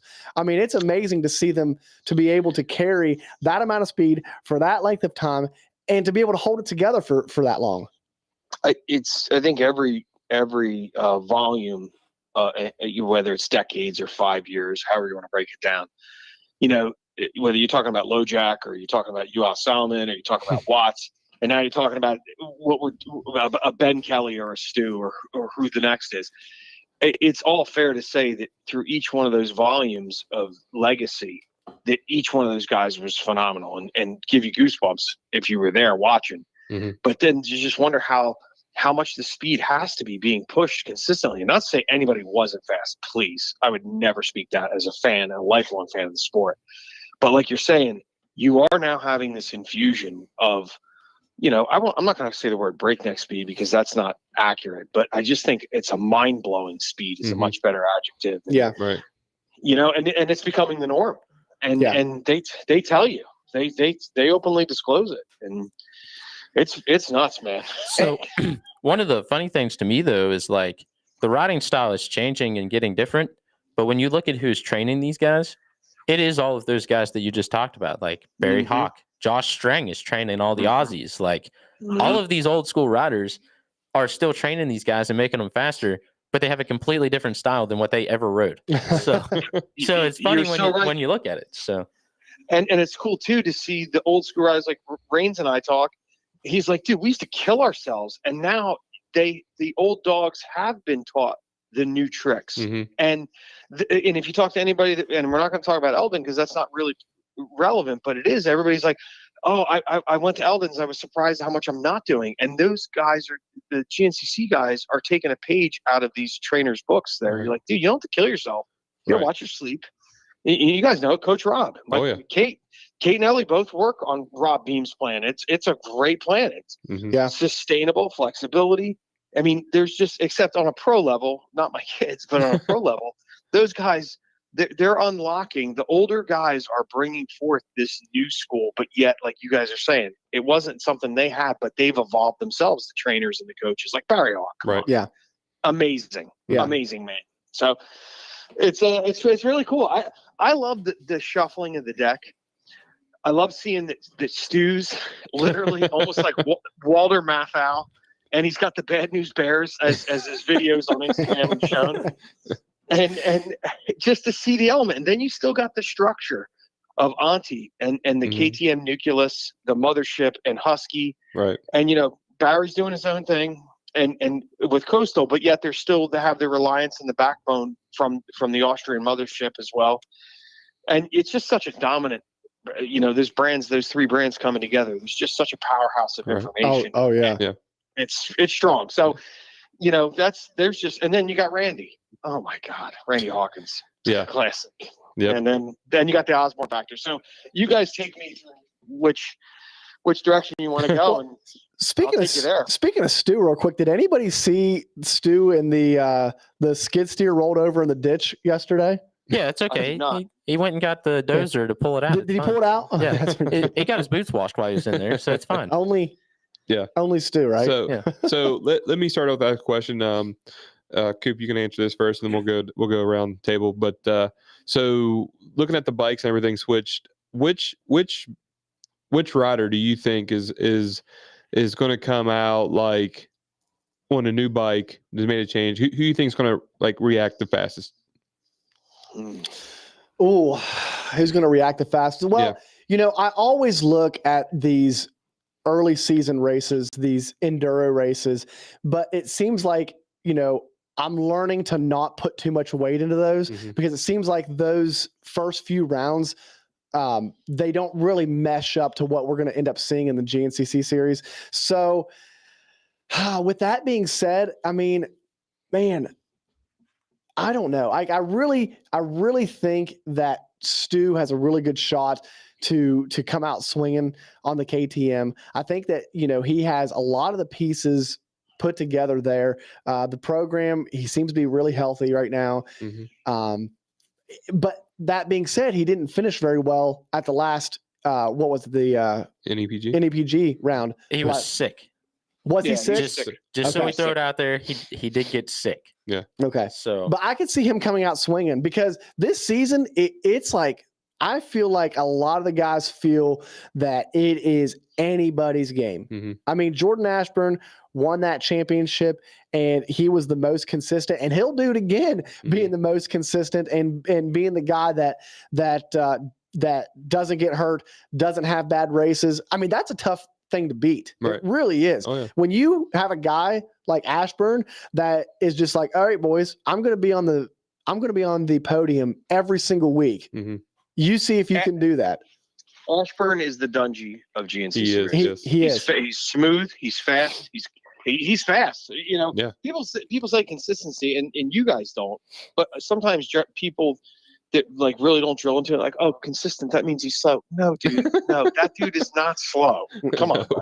No. Come on. That means to me, Ashburn's consistency is where everybody else is going 100%. Ashburn can maintain like 98% the entire season. And that's a tough thing. That's dangerous. That's a dangerous combination. That's right a commodity. Yeah. That's a commodity in GNCC racing, 100%. Yeah, absolutely. I mean, and especially when they jump into that meat grinder. Like when they throw the 2-lap board and it's like, hey, here comes the party. The party's really going to start up. And you're like, whoa. And you, whether you're driving home or you're there watching it live, you're like, oh, it's going to get good now. Here comes the 2-lap card. Yeah. Then they go to that. Ashburn did show that he can unlock that other part of his speed, though, right? Yeah. Like at John Penton when he won, like he was not in a position that everybody thought he was going to win that day. Right. And then he just started turning it on, and it was like everybody was going down trying to keep up. So he can unlock that speed when he needs to. So even though he's as consistent as he is, there is times that he can unlock that when he wants to and be able to put it in front. So and then now for the first time in his career, he's going in as the champion. He's got, I'm sure, because there's been a lot of naysayers for some crazy reason. There's been a lot of naysayers this off season. So I'm sure he's got a little chip on his shoulder too. Yeah. He got a few wins last year. He got his first 2 wins last year, the championship. He's got all the confidence in the world. He's healthy. And he's got a chip on his shoulder. That's a dangerous combination. Things to look at, though, is like you talked about Stu, and then you look at Ashburn and things like that, and we're talking about how these teams function and what riders we think are going to be what. I think Ashburn and Stu are at the biggest advantage because they both are in a spot where they have the freedom to do and say and do anything they want to. So, like, Chris is 100% behind Ashburn to say, okay, if you think this is what you need for your program, then this is what we're going to do to make it work. Yeah. Stu's in a place where he's basically marketing himself for the Teely Energy team and saying, okay, this is what I want. And he's putting himself in a spot because he said it before. He doesn't want to be under a factory tent where he has to do certain things and wear certain shirts and different things like that. So now he put himself in a position where he can have the freedom to do as he wishes. So when you don't have to please anybody other than yourself, that unlocks a whole new level of riding, right? Because you don't have to worry about, okay, well, if I do this, is somebody going to be mad about it? So, you know, when you look at that, I think Stu and Ashburn are definitely at the biggest advantage of everybody. Yeah. You let Stu have a free mindset, a mindset where he can run free. It's like an employee that the guidelines are taken off. You just made a great point right there. That exact thing. That you unlock that guy. So either way, now I'm excited to see the German and Ricky Russell. Come on, man. Yeah. Not sleeping on him. Yep. The guy's a rock hound. He's a technical rider. He can dig. They all can dig. They all can go to that evil place, that third hour that that people know about if they've done it or they talk to people that. He can go there, and he's proven himself, and that's a gnarly place. And, a lot of Thad Duvall is one of my guys because, the gas and the Husky are a little bit different, but there's probably a lot of similarities too. I mean, I've never rode a gas. I ride a Husky, but I'm sure there's some here and there, but. He's fast anyways. Anyway, and then as long as he can stay healthy, I think he's going to be a guy that's going to like really just dig his heels in and get real comfortable real quick. But that's what that reminds me of the Dale Earnhardt of GNCC racing. Like he's gritty, he's raw. The fans love him. He was the stories and the kid that was, super young out in the middle of the mud hole, and he's lived through all facets of it. And, that being said, all that experience rolled into a chassis and a bike, like you're saying, it's pretty similar. He's not getting thrown a curveball.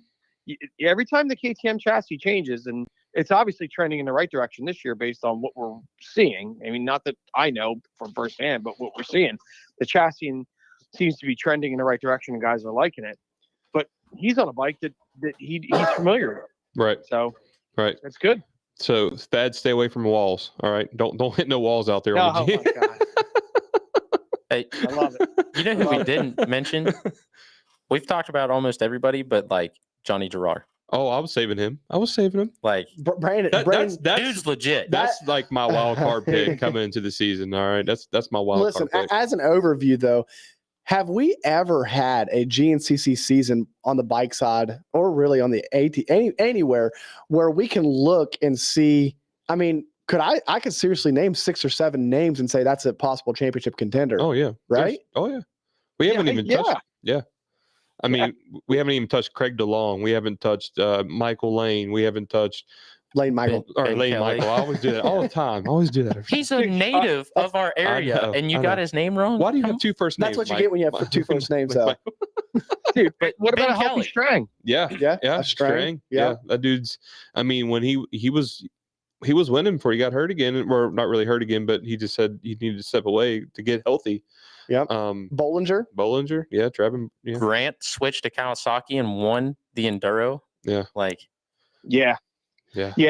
And talk about not a sleeper, but just a guy that you can watch just do it. And you're like, wait a minute, that's incredible. Like right. the smoothness that he's like glass. He's just incredible to watch him. He's poetry in motion when you really watch him ride. Like some guys bulldog it. Some guys look like, and it's fun. That's fun to watch too. A guy that's super aggressive. But Grant, he'll just blow your mind. He's like a Roxon. Right. He's like, dude, that guy doesn't even look like he doesn't even look like he's working that hard, but he's rolling, dude, like a freight train. Yeah. And then you talk about like people getting gritty, right? Grant is a guy that if he's even remotely close to you at the end of a race, that's not good. Yeah. Like that's not somebody you want within a minute of you in the last 2 laps because he has the potential to make that up no problem. Right. Yeah. I mean, he almost seems like he runs on hunting, and once he latches on, it's like game over. Bye. Like it's you're done. You're done. So yeah, it's crazy because Stu even says he's a better rider than him. He's just like, if the dude would just put work in. I mean, that's coming out of Stu's mouth, not mine. But if he would just put work in, he'd be beating me every weekend. And I'm almost like, man, that's crazy. That's and Bollinger. Yeah. Dude, before he got hurt, he was rolling. He was coming on. He was coming on, nipping at Craig. And dude, Craig, come on. How cool is that? Like, first of all, Craig DeLong's an amazing. All the guys are nice guys. Yeah. Everybody's approachable. Everybody's good people. But Craig is he loves the fans, loves riding his dirt bike. And he's good. He hung with Stu. He held Stu off. Fought like a charging Stu is come on. Right. Like, wow. So I think you're going to see a win out of Craig this year. I agree. I'm going to come in hot with that. I agree. I think Craig is. I was going to come in hot with that same take as well because I think that Craig is somebody that he had the exact season that he needed to have last year. He was able to also stay healthy, stay consistent, and really put a season in that he could be proud of and gain a lot of confidence from. Yeah, it's kind of like the Ashburn consistency. Yep. You get through a year and all eyes are on you. Hey, you're the new guy.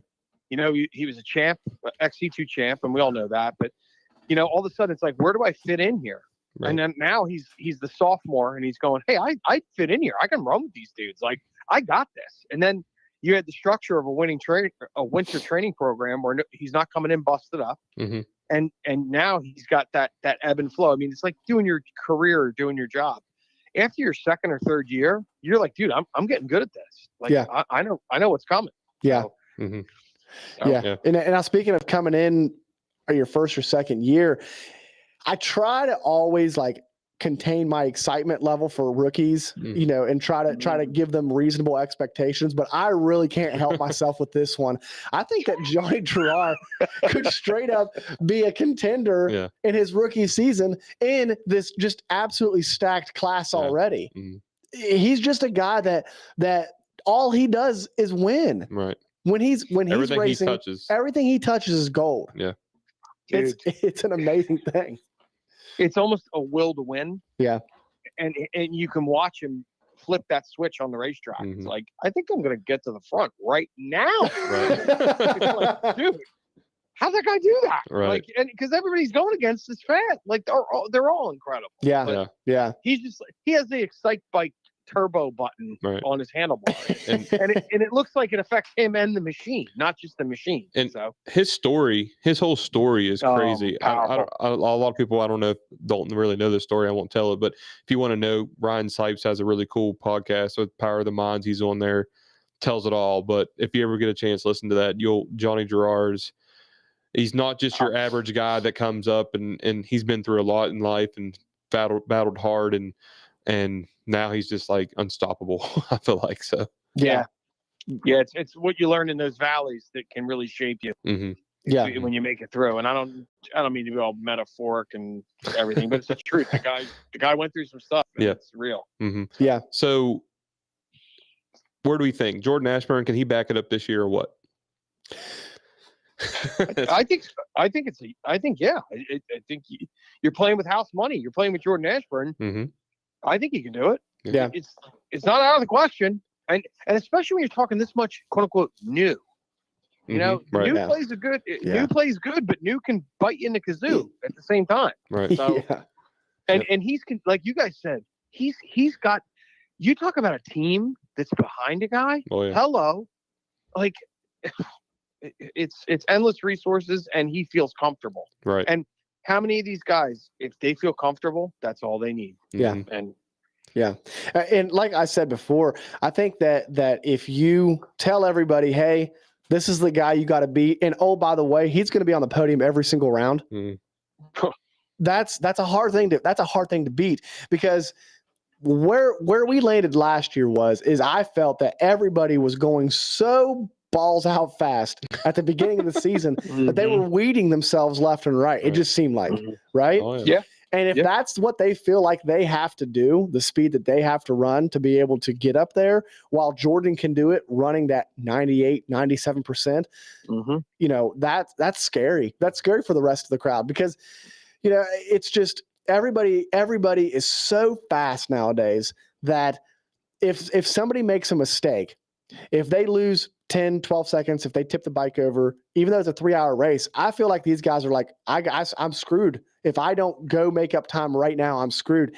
And then you know how mistakes can compound. Oh, yeah. It's crazy. Yeah. Well, yeah, the feeling of something fleeting from you does not good things to your mental state as a racer at that level. Yeah. Exactly. But Ashburn, like, everybody talks about his consistency. Everybody talks about the fact that he's there every week. And you can talk about that all day and say that even if he didn't get his wins last year, we're bench racing, right? So even if he didn't get any wins last year and he just stayed consistent the whole season, at that point, you still can't talk crap on the guy, because it takes a whole season to win a championship. So you can be as fast as you want to be, but if you can't last more than a few races in the year, it's not doing any good in the grand scheme of things when you look at championships. So yes, Jordan is consistent, but Jordan has proven that he has the speed to do it, and I think he can definitely back that up and do it again. But I thought it was funny when all these people talk about, well, Jordan won because he's consistent. Right. Well, even if he did, he still made it to the end of the season and you didn't. So it's like, okay, you can talk about it, but it's still a championship. He still earned it. And that's still something that he'll be able to carry forever and go down in the history books for. But I think even with a healthy field, he still has the speed to come back and win. Yeah. So another question I have for you guys: does Ben Kelly come back where he left off last year? Oh man, that's a tough question. And for me, I think that's something that I am going to have to see before I can say yes, because to come back, I mean, where he was at last year, Cool. People were talking, is it going to be a perfect season? Right. He was the Terminator. Yeah. Oh my He was goodness. the Terminator.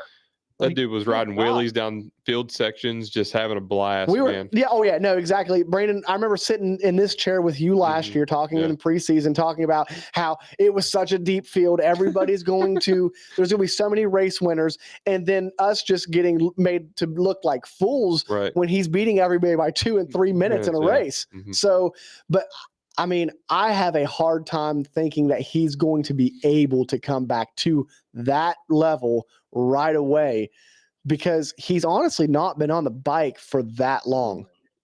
Yeah, the butter knife. Somebody once told me it was a butter knife phenomenon. And I'm not saying Ben's never gonna listen to this. Ben, I'm not calling you a butter knife. What I'm saying is, if you're off the bike, you lose your edge. Yeah. And obviously he's down at Ranch Russell. Obviously Ben Kelly's no slouch. He really is no slouch, but there's nothing. You got to be racing to be sharp. Yeah. Right. It's just it's the horrible thing about the sport. Right. But you know what's so interesting, and we talked about this before, is like, the last 2 seasons, the race winners have won 2 and 3 races. I think Ben won 3 races his championship season. He wasn't the guy in his championship season. He wasn't that guy. Stu was the guy. Yeah. Stu was the guy. Mm-hmm. So what, you think about like Ashburn, like this year, like, can he do what Ben did? Because did anybody see Ben doing what he was doing last year at the beginning of the season before it happened? I didn't. No, you would thought it was going to be a Baylor Kelly battle. You know what I mean? You thought you were going to pick up where you left off last year, and then all of a sudden Ben just is like, "See ya, I'm gone." So, well, the question's a great one, and I think that maybe some clarity could come from somebody who could share with you, hey, what's Jordan's preseason look like? Where's he at doing with what he's doing? Not to say that you have to be down at Ranch Russell. I'm not saying that. I'm just saying is if you look at the mechanics of the preparation, and he learned how to win. Winning is learning how to do that at that level. And now the mind goes, I can do that. Right. And then it all determines was he in an environment in this offseason? And you guys know more than I do. Was he in an environment to capitalize and build? Right. Only he knows, or you guys might know people that would know. Oh yeah. That to me is that's a way to possibly quantifying. Will he do it, Ben Kelly? Yeah. He definitely seemed like he was having a good off season when we did the last show with him. I mean, he seemed like he was having fun. They were doing what they needed to do. And I think he's definitely fired up and ready to come back to try to win again. I think he's doing what he needs to do. It's just what is actually going to happen with everybody else switching and things like that. So there's other pieces out of his control that. Right. Yes. Yep. Well, so let me ask you guys this. How many wins do you think the champion gets this year? I'm not asking you to predict who you think the champion is going to be just yet, but how many wins do you think it's going to take to win this GNCC championship? Well, as a fan of the sport, I would only say like 2, so that way you have multiple winners, right? No, I mean, I would say the winner, the champion, is going to have about 5 wins. I swear to you, that's what I was going to say. I was going to say the exact same thing. I was like 5. Yep. It's going to take 5 because that's the point where it starts running. Right. Like the mind, the team starts clicking, and again, it really is all that. It is the rider, 100%. But all of a sudden, you're part of a team. You're like, dude, this guy's doing it. Right. Like it causes that extra effort to go into prep, and the guys out on the course, and you see it. It's infectious. Yeah, oh yeah, yep. You kind of like the snowball effect. It just kind of keeps building and building and building and building, and then next thing you know, it's like, dude, I just won like 4 straight. You know, it's kind of like a Tomac thing. Yeah. Yes. So we all agreed on 5. So what is your prediction, Rodney? I was actually going to say the first one to 4. First one to 4. Yeah. First one to 4 wins the championship. Yeah. Now, this isn't that a price. Being said, this that isn't being a price. said, This is right. You know. That being said, if somebody goes out and wins the first 4 straight, they obviously got to put in a tough, Yeah. But I can't see a dominant rider like we saw Ben Kelly at the beginning of the season last year. I just think if everybody stays healthy, if we get to the first 3 rounds, good Lord, let them come up north. I mean, we just need them to see the whole field come up north. I don't want to see an XC1 row with six guys in it. No. Mm-hmm. Yeah, that was sad. Mhm. That broke your heart when you're watching those races.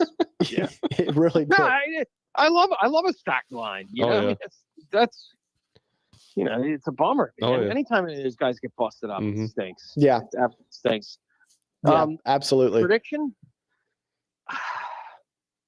My sweetheart pick, I would love to see it, would be either Strang or Duvall. Uh-huh. Mhm. That's a sweetheart pick.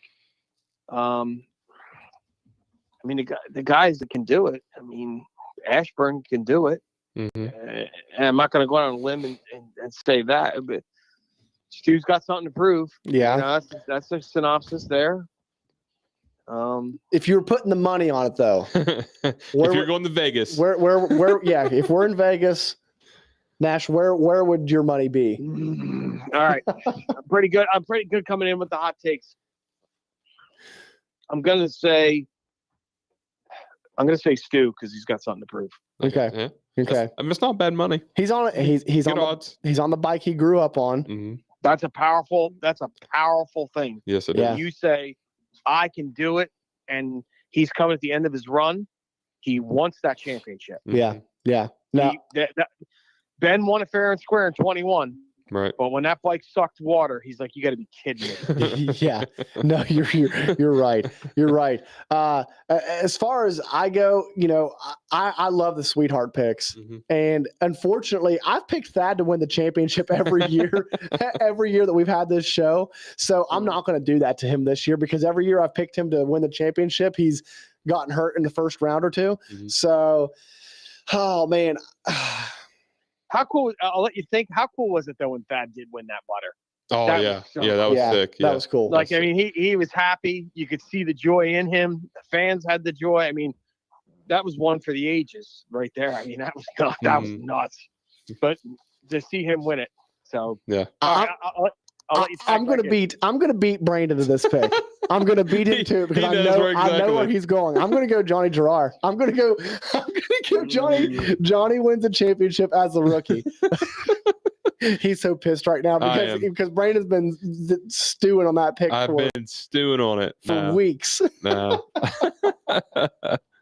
I think you can't go wrong with saying that. Right. You know, that's not out of the question. Mhm. It's really not. I really think he's got the talent. I think he's got the ability, and now he's on the team, Mhm. right? I mean, Right. he's on the team right now. Yeah. Well, so unlike you, I'm not a traitor. I'm going to go with the Magna 1, Jordan Ashburn, number Nice. 1, backing it up. 2-time champion. That's who's going to win it again. Okay, I think it could happen. Yeah. Devin, what about you, buddy? Man, you guys took all the good ones? all the like obvious picks.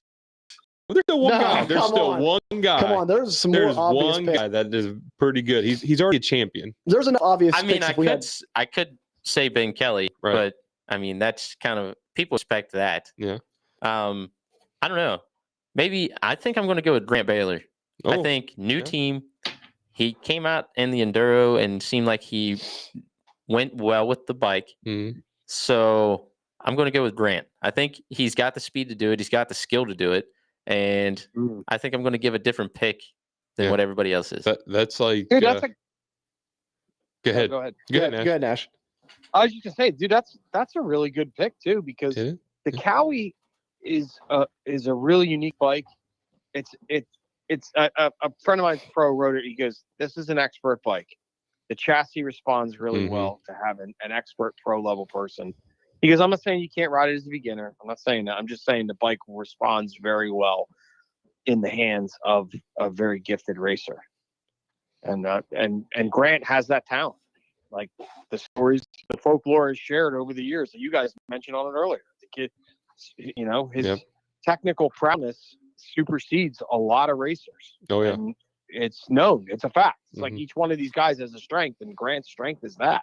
So Yeah, Yep. absolutely. Yeah. I think it's gonna be a season full of twists and turns. Oh, I yeah. really, Let's I really- hope. It makes our job a lot easier. it does. It makes our job a lot easier, and I really hope to see a lot of healthy riders this Yeah. whole season because it's good to see when you don't want to see these guys getting hurt all the time, and it's good for the for the sport too to stay healthy. So Nash, before we let you go here soon, I got 2 questions I want to ask you. go So one is, I know you're a big Phil Nicoletti fan, right? Well, I am, but my true love is Factor Phil Lawrence. Okay. I love Phil Lawrence. Okay. And when I say I love him, I love his story. I love his story that Great Western Bank team, and he. I mean, come on, that was '90s motocross, right? All day long. Right.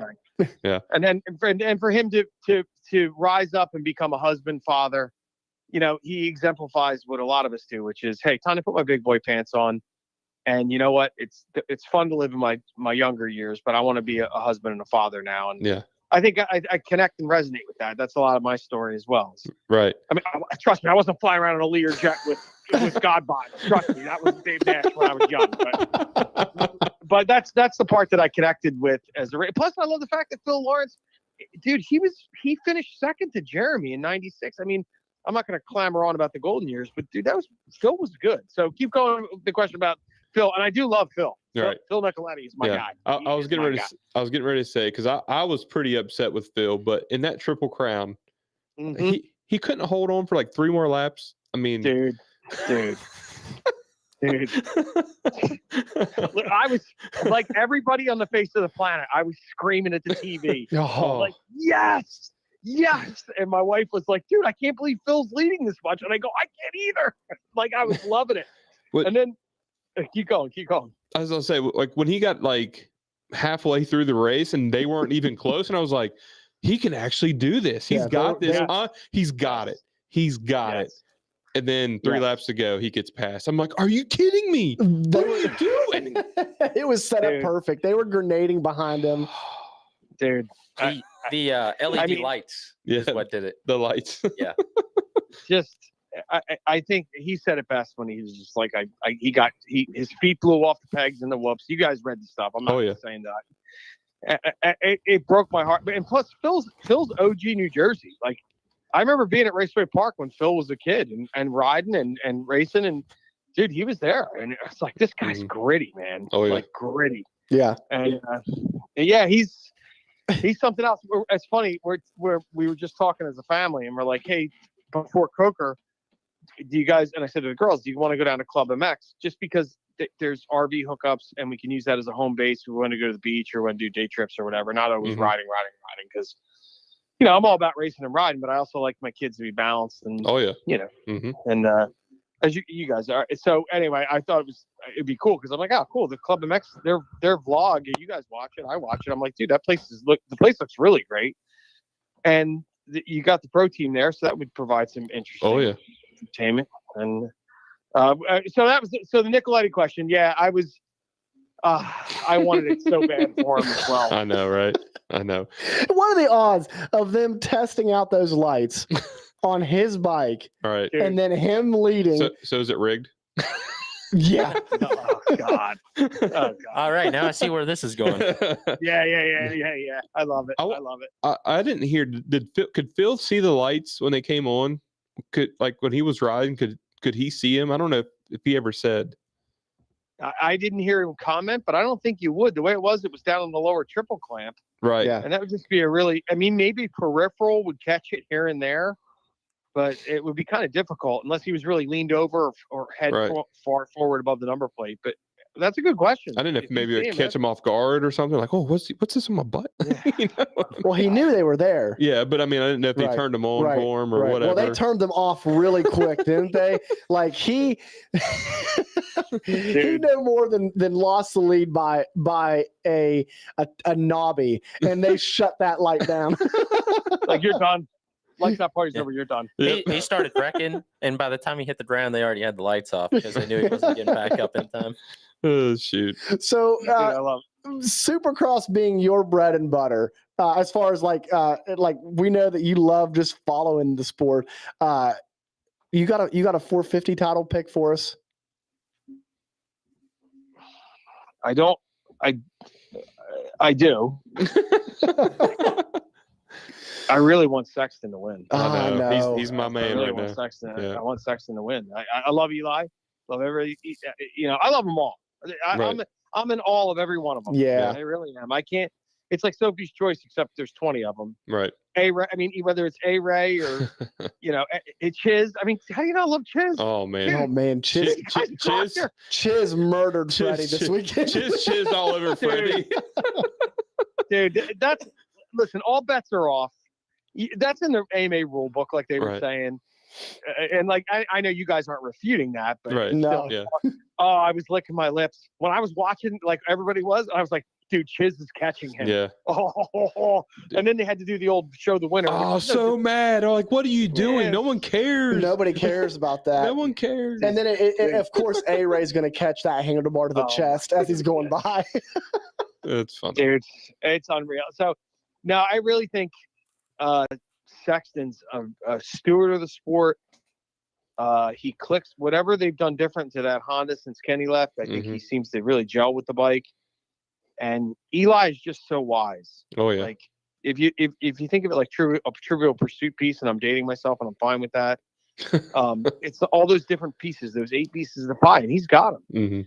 And I had a good a drive, and I talked to other people that are fans, and I'm like, I wonder how much if like a doctor, or I should ask Coach Rob, how much living in Cortez, obviously the oxygen boost he gets when he comes down to different varying altitudes. Right. The guy's got to have and I'm not saying, trust me, I'm not saying Eli Tomac is a great supercross racer because of his blood content, but there's all different things like that. There's things that could be contributory. Plus, when your mom was a professional mountain bike racer and your dad is a legend, like literally, his face should be carved on the side of a mountain. Right. Like John Tomac, legend. Mm-hmm.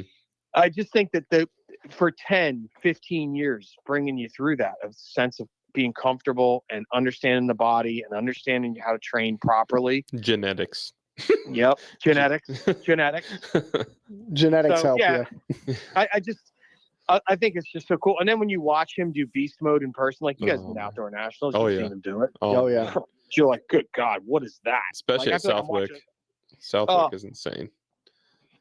Yeah. I mean, that was it. You said you had one more. You said you had 2 questions. You had a Phil Nicoletti question. What else? I was going to ask you, how are the girls ready? Are they excited? How you guys doing? Getting ready for the season? Well, first of all, thanks. Kate and Ellie are my pride and joy. We had a good, for real, no lie. We had a good off season. Kate's riding a 250 FX, and the Blue Crew.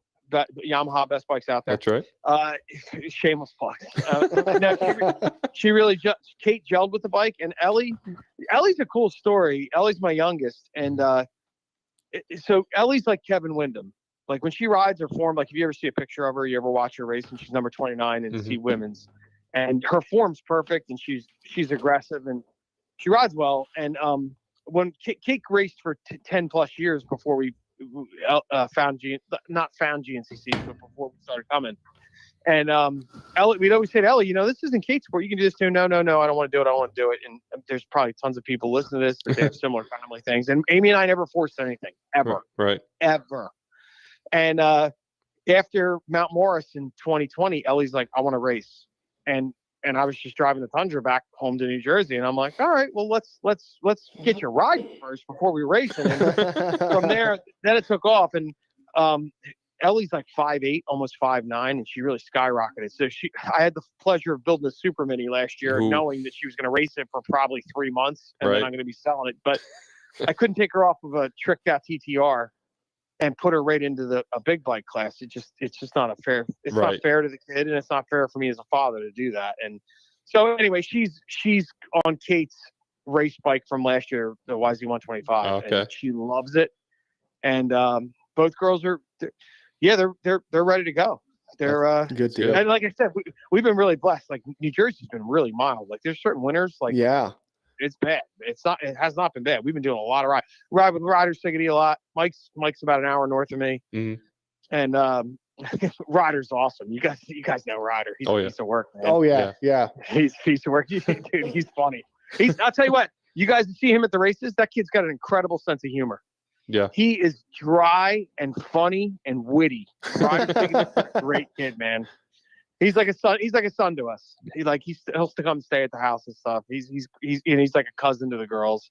So we love it. We love what you guys already know, GNCC provides my daughters a social life that's better than their high school. Right. Yeah. And people are like, you're nuts for driving 12 hours. I go, no, I'm not. I'm not nuts at all. My kids love being there. They can go off and be with themselves. We all got, like all you guys do. We got the same group of families we camp and barbecue with. Mm-hmm. And, you know, it is about the racing, but it's not about the racing. Right. Look, I think you got a better chance of seeing God than making a business out of the sport. And the people that are blessed with a God-given ability to do it, I think that's awesome. And I support it and I love it. But for me as a father, I just love the lessons that racing shows my girls. And I like they said in the RV thing, and I'll end it with this. Dude, if you guys don't want to do this anymore, let's buy a boat. We can go to a lake. And they're like, nope, we want to race. I'm like, all right. Like, dude, all right, let's go racing. Right. So, Yeah. No. So it's good. So thank you for asking. Both girls are excited. Great. That's good to hear. Good to hear that both the girls are ready to go for the season and that you're ready to go for the season. Mm-hmm. And I think we are too now with this show being in the books. Like, you know, it's time to go and then, you know, put our money where our mouth is when it comes to some of these picks we made, these bold picks that we made. I love it. I think so. You guys do a really fun job. I mean, I've listened to the show for a long time, and I think it was a pleasure to be on here. And you know, I like anything. I love the sport, and you know, I love rapping with people that love it as much as I do. Yeah, man. Well, we appreciate you being on here. Appreciate your takes, and it's always cool to get a different perspective, and especially a very knowledgeable perspective as well. Thank you. That's very kind. Yeah, absolutely. And hey, listen, if anybody sees me at the races and you need anything, I give you anything. I give you tools to lend or whatever you guys need. This is what life's about: is people helping people, and whether it's a local series or the best series in the United States, which is GNCC. That's right. You know, I'm biased because you know. Yeah. But it's awesome. It's awesome. So I'm good to go. All right, guys. Cheers. Well, have a good night. Hey, Nash, we got one more question. If you've listened to the show before, you know we have one more question we have to do. It's coming. He tried to get out of it. He did. He did. I tried to do the exit stage left, but you guys are good. You got me. I love it. What is your favorite fast food and your favorite candy? We know you're on the road a lot, so if you're, what's the fast food that you're not passing up on the way to the GNCCs? Well, I'll tell you what it is, but I limit it myself to once every 4 trips to when we're on the road to a GNCC. We always go to Chick-fil-A or Panera, but Chick-fil-A is my number one. Yep. And I'll get the chicken wrap but that's not my favorite. Spicy chicken deluxe, multi-grain bun, and no pickles. And I love the unsweetened tea, the fries, and that dude, and it's the sauce. That Jesus chicken with that sauce. So stinking good. It is. Stinking good. It is. I wish I could limit myself. That's pretty impressive to limit yourself. Dude. It's like the same story. I'm 51. I don't care. Like I said, I love where I'm at. But dude, if I eat those things all the time, I'd be really out of shape and in bad trouble. So yeah. So anyway. Not willing to run enough to keep them off, right? I like the chicken wrap. I just know that I want to be there for my kids in 8th grade. I understand. I got to make good choices. The doctor told me, he's like, dude, you got to make good choices. I said, yeah, boss. Okay, boss. So, all right, but the candy, I do have a hell of a sweet tooth. I love all kinds of different chocolates. Mm-hmm. I like anything with like chocolate and like crispy wafers. Like not Kit Kats because they're too chocolatey. Yeah, you're a Nutty Buddy guy, huh? Yeah. I like those. I like Sour Patch Kids. I'll go with Sour Patch Kids because when I'm driving home and everybody's and you guys all experience that on the trip. Oh, come on, we gotta get home before school and work, and I'm the only dingbat up driving wired on coffee. Yep. So, yeah. I'll go with Sour Patch Kids. I'll go with that. Good deal. Well, hey, Nash, again, thanks for your time tonight, man. Really appreciate you being on the show, and we look forward to having you on again sometime soon. Hey, man, bring me on, and I'll chase you guys down at the races now, man. I'll come get you. And cheers, everybody. It's always a pleasure. Thank you. Good deal, man. Thanks, all right. man. Well, we'll talk to you down the road. See you. Bye-bye. Bye-bye. Yeah. All right. Yeah. That was good. That was good, man. That was a Good show. I'm excited for the season now. I'm ready. I know. I'm rubbing my hands together. I'm ready for round 1. We got 1 week left. Man, I know. We'll make predictions next week on the first round, right? Yeah. Well, we didn't predict an ATV champion this year. Yeah. Yet. Okay. So, what do you think? Who you going with? I'm going with Devin Masters. Devin Masters with the win. I will say though, I do think Devin could win his class championship this year. He's got the bike behind him. By gosh darn it. He's got the split line stickers on the bike. I don't know if he's running a Guts Racing seat cover. That would probably help. If he ran the Guts Racing seat cover, we can almost guarantee it. But his suspension should be in premium shape all year long because he's saving him with them seals. Right. Seal savers. Seal savers, baby. Yeah. So no, but honestly, I think Bryson, is that a dark horse? all right, so let me ask you this question. Does Bryson back it up? Yeah, I think Bryson backs it up. I honestly was going to say Walker, but with the recent news with Walker getting hurt and everything, I do think that there's going to be people that I think Hunter Hart's going to get up there and challenge for wins. I think he's going to challenge for. I do think he's going to be there, but I think we've watched so many guys slow burn grow in this sport. You like that slow burn grow? Yeah, I like that. That I think Bryson's there right now. Yeah. I think it's going to be his time right now. And I think that, it's his to lose. Right. What about you? Yeah, with it all depends, man. If Walker can only miss one round, come back, do what he does, get on the podium, and then because usually, like last year, Walker broke a chain. Neil had his at snowshoe, so they kind of evened off one race, right? So you get kind of one race a year, right? Yeah. So if we only miss one, we're not too bad. But if we miss more than one, and Bryson doesn't have too many issues, it's his. But I'm thinking that these other guys are going to have to force Bryson to make a mistake for someone else to win this championship. So I'm with you. I think Bryson's going to back it up this year. I'm not saying it's going to be easy for him.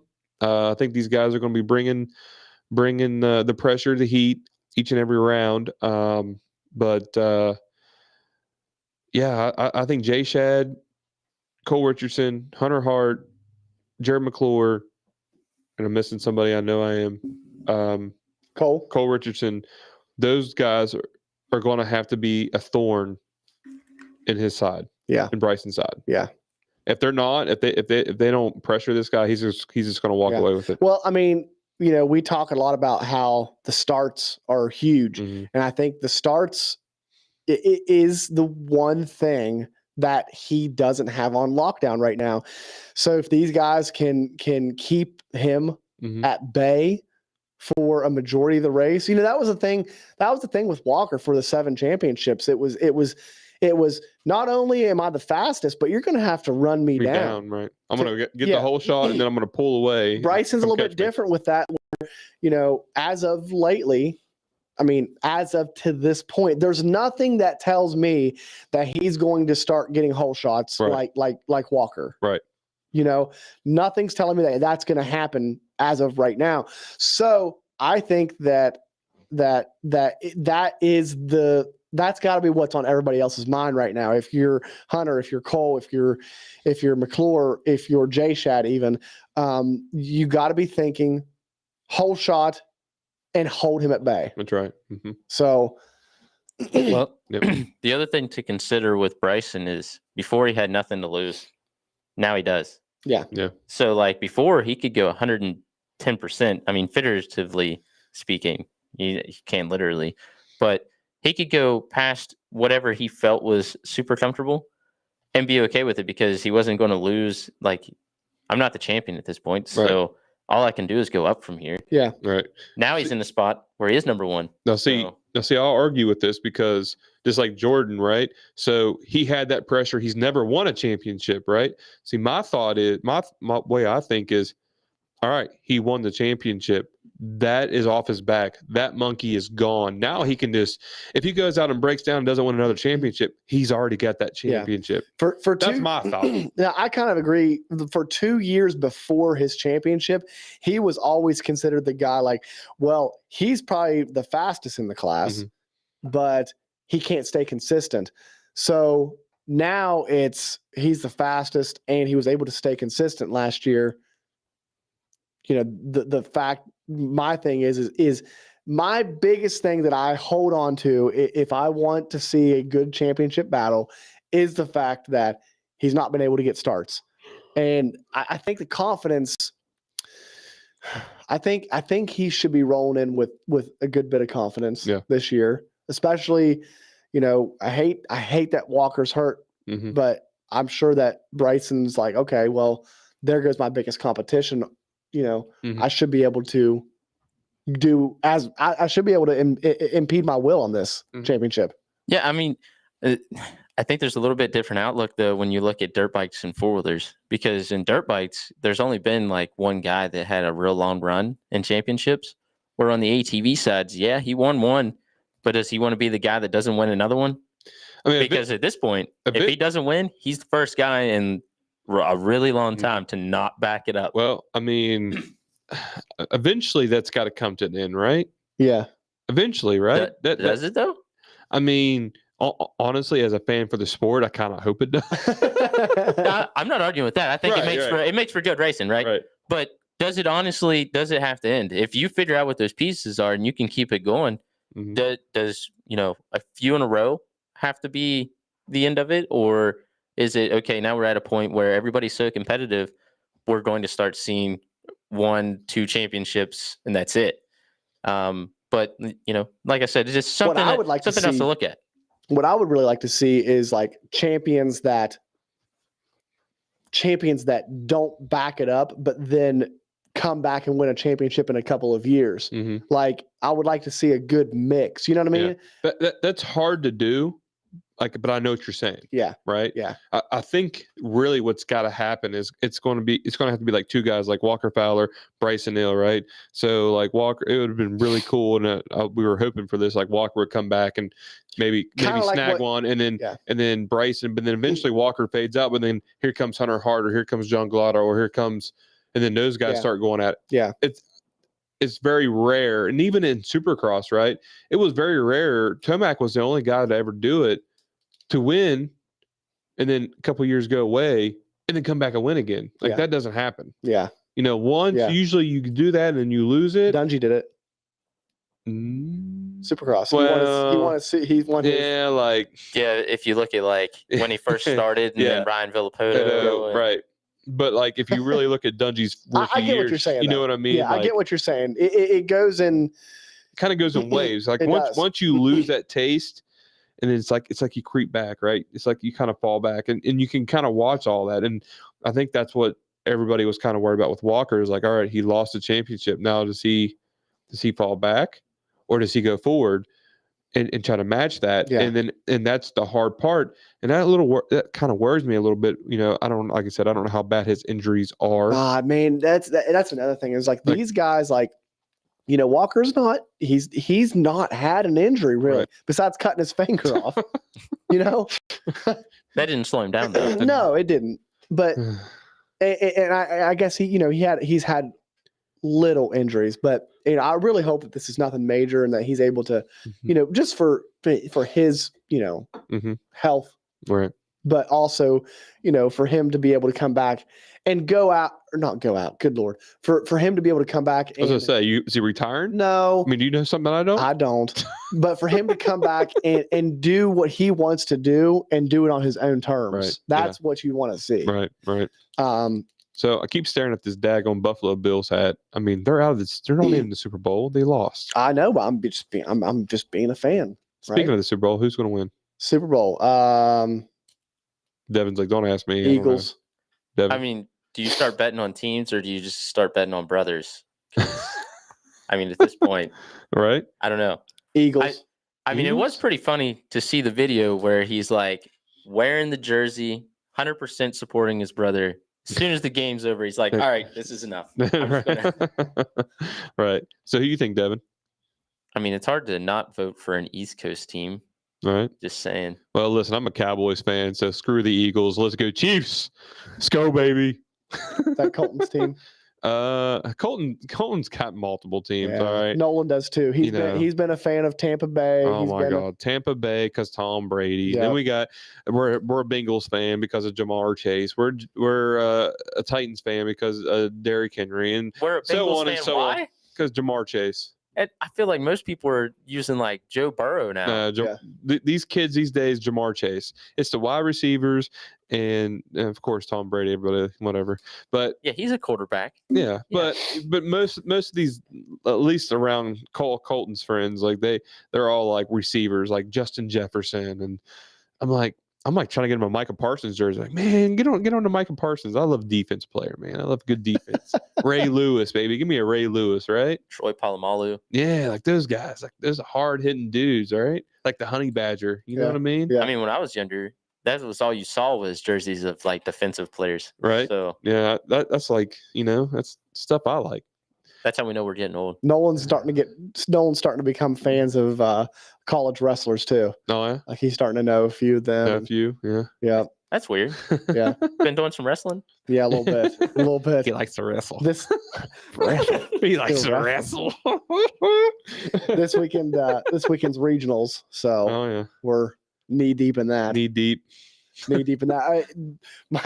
My guys stretching the limits of the 45-pound class. Now I am not. You're making them cut. No. Yes, you will. No. Yes, you will. No. You'll starve that poor little boy. No. You we don't we don't cut at this age. Like in my opinion, I think that's I know there's people that do. Listen, if it's a pound, yes, I'll try. Within the 2 pounds, I'm like, dude, you're not eating that. Like if you got to make weight for 2 pounds, like, because seriously, like if he has to go up, that's a lot. All it takes is a good poop. I know. Really. I know. I mean, a pound, you could just go pee, to be honest with you. Like, okay, but here's the thing. Here's the thing that you got to think about. You and me, yes, but you got to think about it as percentage of your body weight. When you're a 45-pounder, a 1 pound is a lot of weight. Oh, yeah. It really is.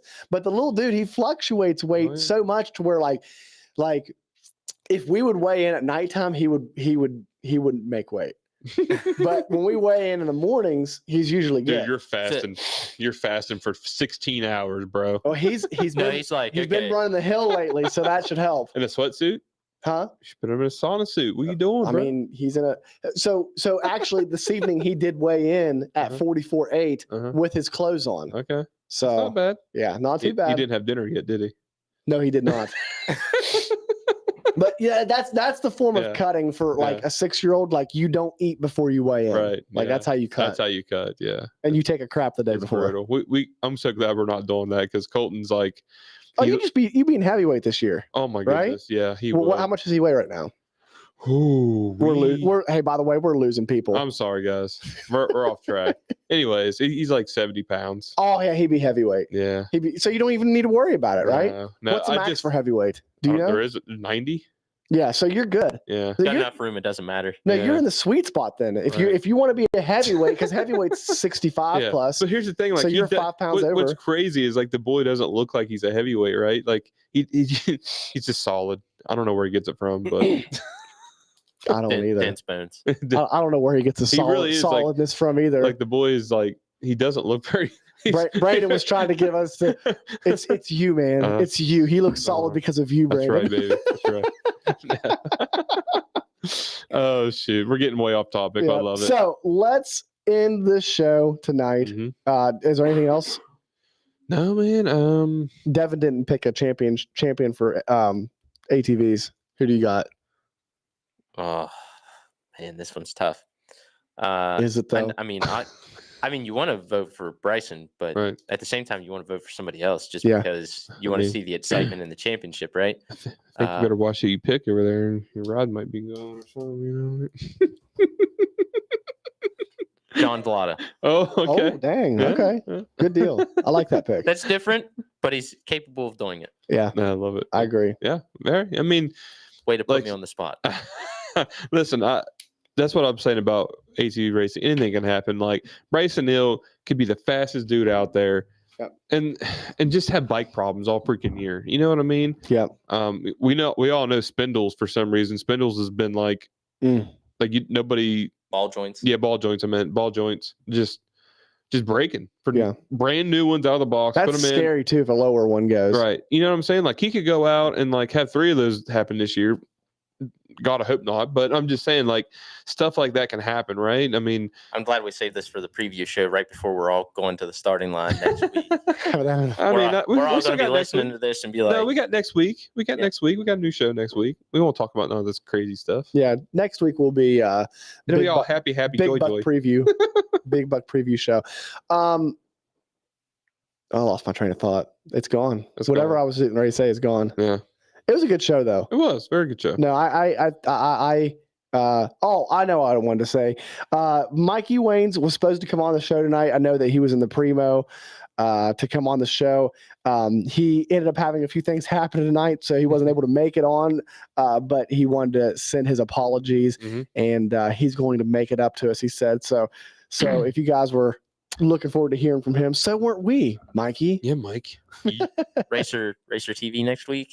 He's probably doing one of those daggone underwear commercials again. Maybe could have been. He didn't want to use his voice too much before the first round. Yeah, right. That, and then also another little update I want to give you guys. So we've been having a lot of people ask us about fantasy thing. Yeah. We've kind of not touched fantasy for the past 3 weeks, I think. Just because, like, it's going to be close, guys. It's going to be real close. I just want to let you guys know we are doing everything we can. The website design company that we are working with, they're about to get change of 10. I've had some very choice words with them. I've fought them. Words of motivation. I've given them one last chance. Right. They are on their last chance of getting it done. This week. And this week, I mean, I told them, I said, if you don't get it done now, like there's no getting it done. Right. So we've talked off air about options, what we're going to do, worst case scenario, best case scenario, and then everything in between. It's probably going to be somewhere in between. Right. We've talked about, if we do get the website up and running, we know that it's like last second. So we might run the first couple of races as like a trial, like, hey, you guys try the game, see if you like it. And then maybe like the championship for the fantasy go from round 3 to 12, something like that. We don't know how it's going to work. We got to make sure we get this thing up and running though first. And it's not like we procrastinated. Like we've been in this process since like November. No, yeah, we didn't procrastinate at all. My brother-in-law Tom and I have been talking to this company literally twice a week on the phone since November. It was originally supposed to come out January 1, and here we are, halfway through freaking February. Right. I think we missed it by a couple of days. Hey, so, is Valentine's Day on Tuesday or Wednesday next week? I don't know. I was gonna say that might affect the show. I don't think any of us in this room know exactly what day that is. I just know. I think it's Tuesday, Wednesday. That's what I'm saying. I think it's Tuesday. What's the men to women ratio on listeners? Because I really don't care about that. I care about my wife that's at home. That's going to kill you if you're on Valentine's Day. I'm just wondering how many of us are dead. Yeah, right. Yeah. Well, if we have to switch, we will. I don't know. I don't know. I was just taking a wild guess. We can talk about that off there. Why don't you go ahead and take us out, and I'll look up the dates. Hey, how about you give me It's Tuesday, by the way. Yeah, good. So it won't affect it. Won't affect it at all. No. Right. Hey guys, we really appreciate y'all listening. Hope you all shared this. Hope you enjoyed it. Hope you guys keep coming back and listening to us. We really enjoy this, and hope you guys enjoyed it as well. Couldn't do it without all our sponsors. Our sponsors are awesome. So all we ask is we don't ask anything from you guys money wise. We just ask you to support our sponsors, right? That's what helps keeps us going, keeps us rolling, and come each and every week to you guys and hopefully bringing good content. First and foremost, thank you, Magna One Motorsports. 2022 #1 team of the year, right? Easily. And 23 we're coming in. Hopefully we're coming in strong with them. Jordan Ashburn, being the leader Chase of that Allison. team. Chase Allison. Yep. It's gonna be great. Guys, helmets, goggles, gear, used dirt bikes. What's really cool is if you can't get them online at magnum1motorsports.com, hit them up at Trackside. If you're at the GNCC coming up or any PG event, they'll be right there. All right. They're going, they have Magnum 1 Clean It, Michelin tires, anything else you could possibly need probably at a race, right? Yeah, absolutely. So hook it up. So Magnum 1 Clean It, revolutionary cleaning product for your dirt bike, ATV, or anything else you choose to take to the track on the weekend. All right. So hook it up. Yeah. Right. That's Clean what bikes are nice. right. Oh, we won't ask the guy in the corner what he's using, but we'll be using Magnum Magnum 1 Clean It. So Why's everybody got to pick on me for making listen, I got to use you, Devin. I'm sorry. Man's got to hustle for a living. I just got to keep pounding that. You know what I mean? I don't know what you mean. I'm just messing with you. It's starting to get a little weird. It always gets weird. Guts Racing, man. Been in business for 30 years. Been sponsor of the show since day 3. Heck yeah, baby. Andy, Greg, and guys over there. If you're looking to get a really cool seat cover, customization, anything you want, seat foam, man. If you want some nice foam to sit on, you don't want like that hard 2x4 dirt bike seat that you usually get, and then these stupid Yamaha really thin seats. Like Devin, isn't the seat on the Yamaha a little thinner, a little narrow? It's definitely different than my Suzuki. Right. So I would agree with that. Get some Phantom foam for it, man. Give her the guts. Order you some Phantom foam. They'll hook you up. You can get a little taller seat, get a little cushion for the pushing, and you'd be ready to go, baby. You know what I mean? Still Savers. Still Savers, guys. Check them out over there. I use everything. They're like my MasterCard. I don't leave it at home. Take it with you everywhere you go. You know what I mean? Use them. Devin, you use them, right? Yeah. It's the first thing. First and only thing. No, Sunstar. No, Still Savers. Seriously, if you have forks, if you have a dirt bike, fork seals, donuts, palm protectors, boot savers, quads, keep those shafts clean, coil savers, pretty much anything you can need. Also, and then UTV Mountain bike. Yep. And mountain bikes. Yep. 25% off. Use discount code SPLITLINE, capital S. That's right, baby. Sunstar chain and sprockets, best there is. Durability. If you run them, you never have to. I'm telling you, you'll never have to worry about that chain or sprocket breaking in a race. If you do, it's very, very, very, very rare, and I would say it's probably your fault. What are they made of, Coop? Case hardened steel. Hey, that stuff's so hard you can get traction on rocks with the teeth. Remember that comment that you just said it's your fault. If you break it, it's your fault. I do not recommend. Do not try at home. Do not recommend. Oh, sorry. It's like the commercials for like Red Bull and stuff nowadays. You got to put the little thing at the bottom. Right. Okay, so for everybody at home, we might have to figure out how to put something on the screen for you. Yeah, right. Yeah. Do not do that. And then, guys, check out Mountain State Hare Scramble Series. If you're in West Virginia this year, come over, check it out. Really great tracks over there, Richie and Illinois, those guys. Yeah. I know before I ever ran a GNCC, I ran their series, and when I went to the GNCC, it was like a lot easier, right? So, if you're ever like, man, I don't know if I want to do a GNCC, go do a Mountain State. If you can do a Mountain State, you can do a GNCC easy. So check them out. Really good guys over there. Great tracks. Is that it? That's it. Everybody good? Yeah. I want to thank you for all of us for being in the studio. I want to thank me. Yep. I'd like to stick Nash. Thank Doug Nash. Doug Nash. Wait, did I say Doug? It's David. David Nash. Sorry, Hey, Dave. Doug. Dave Nash. Doug. Thanks for being on the show, man. Appreciate it, guys. Episode 102. We are out. Peace. Later.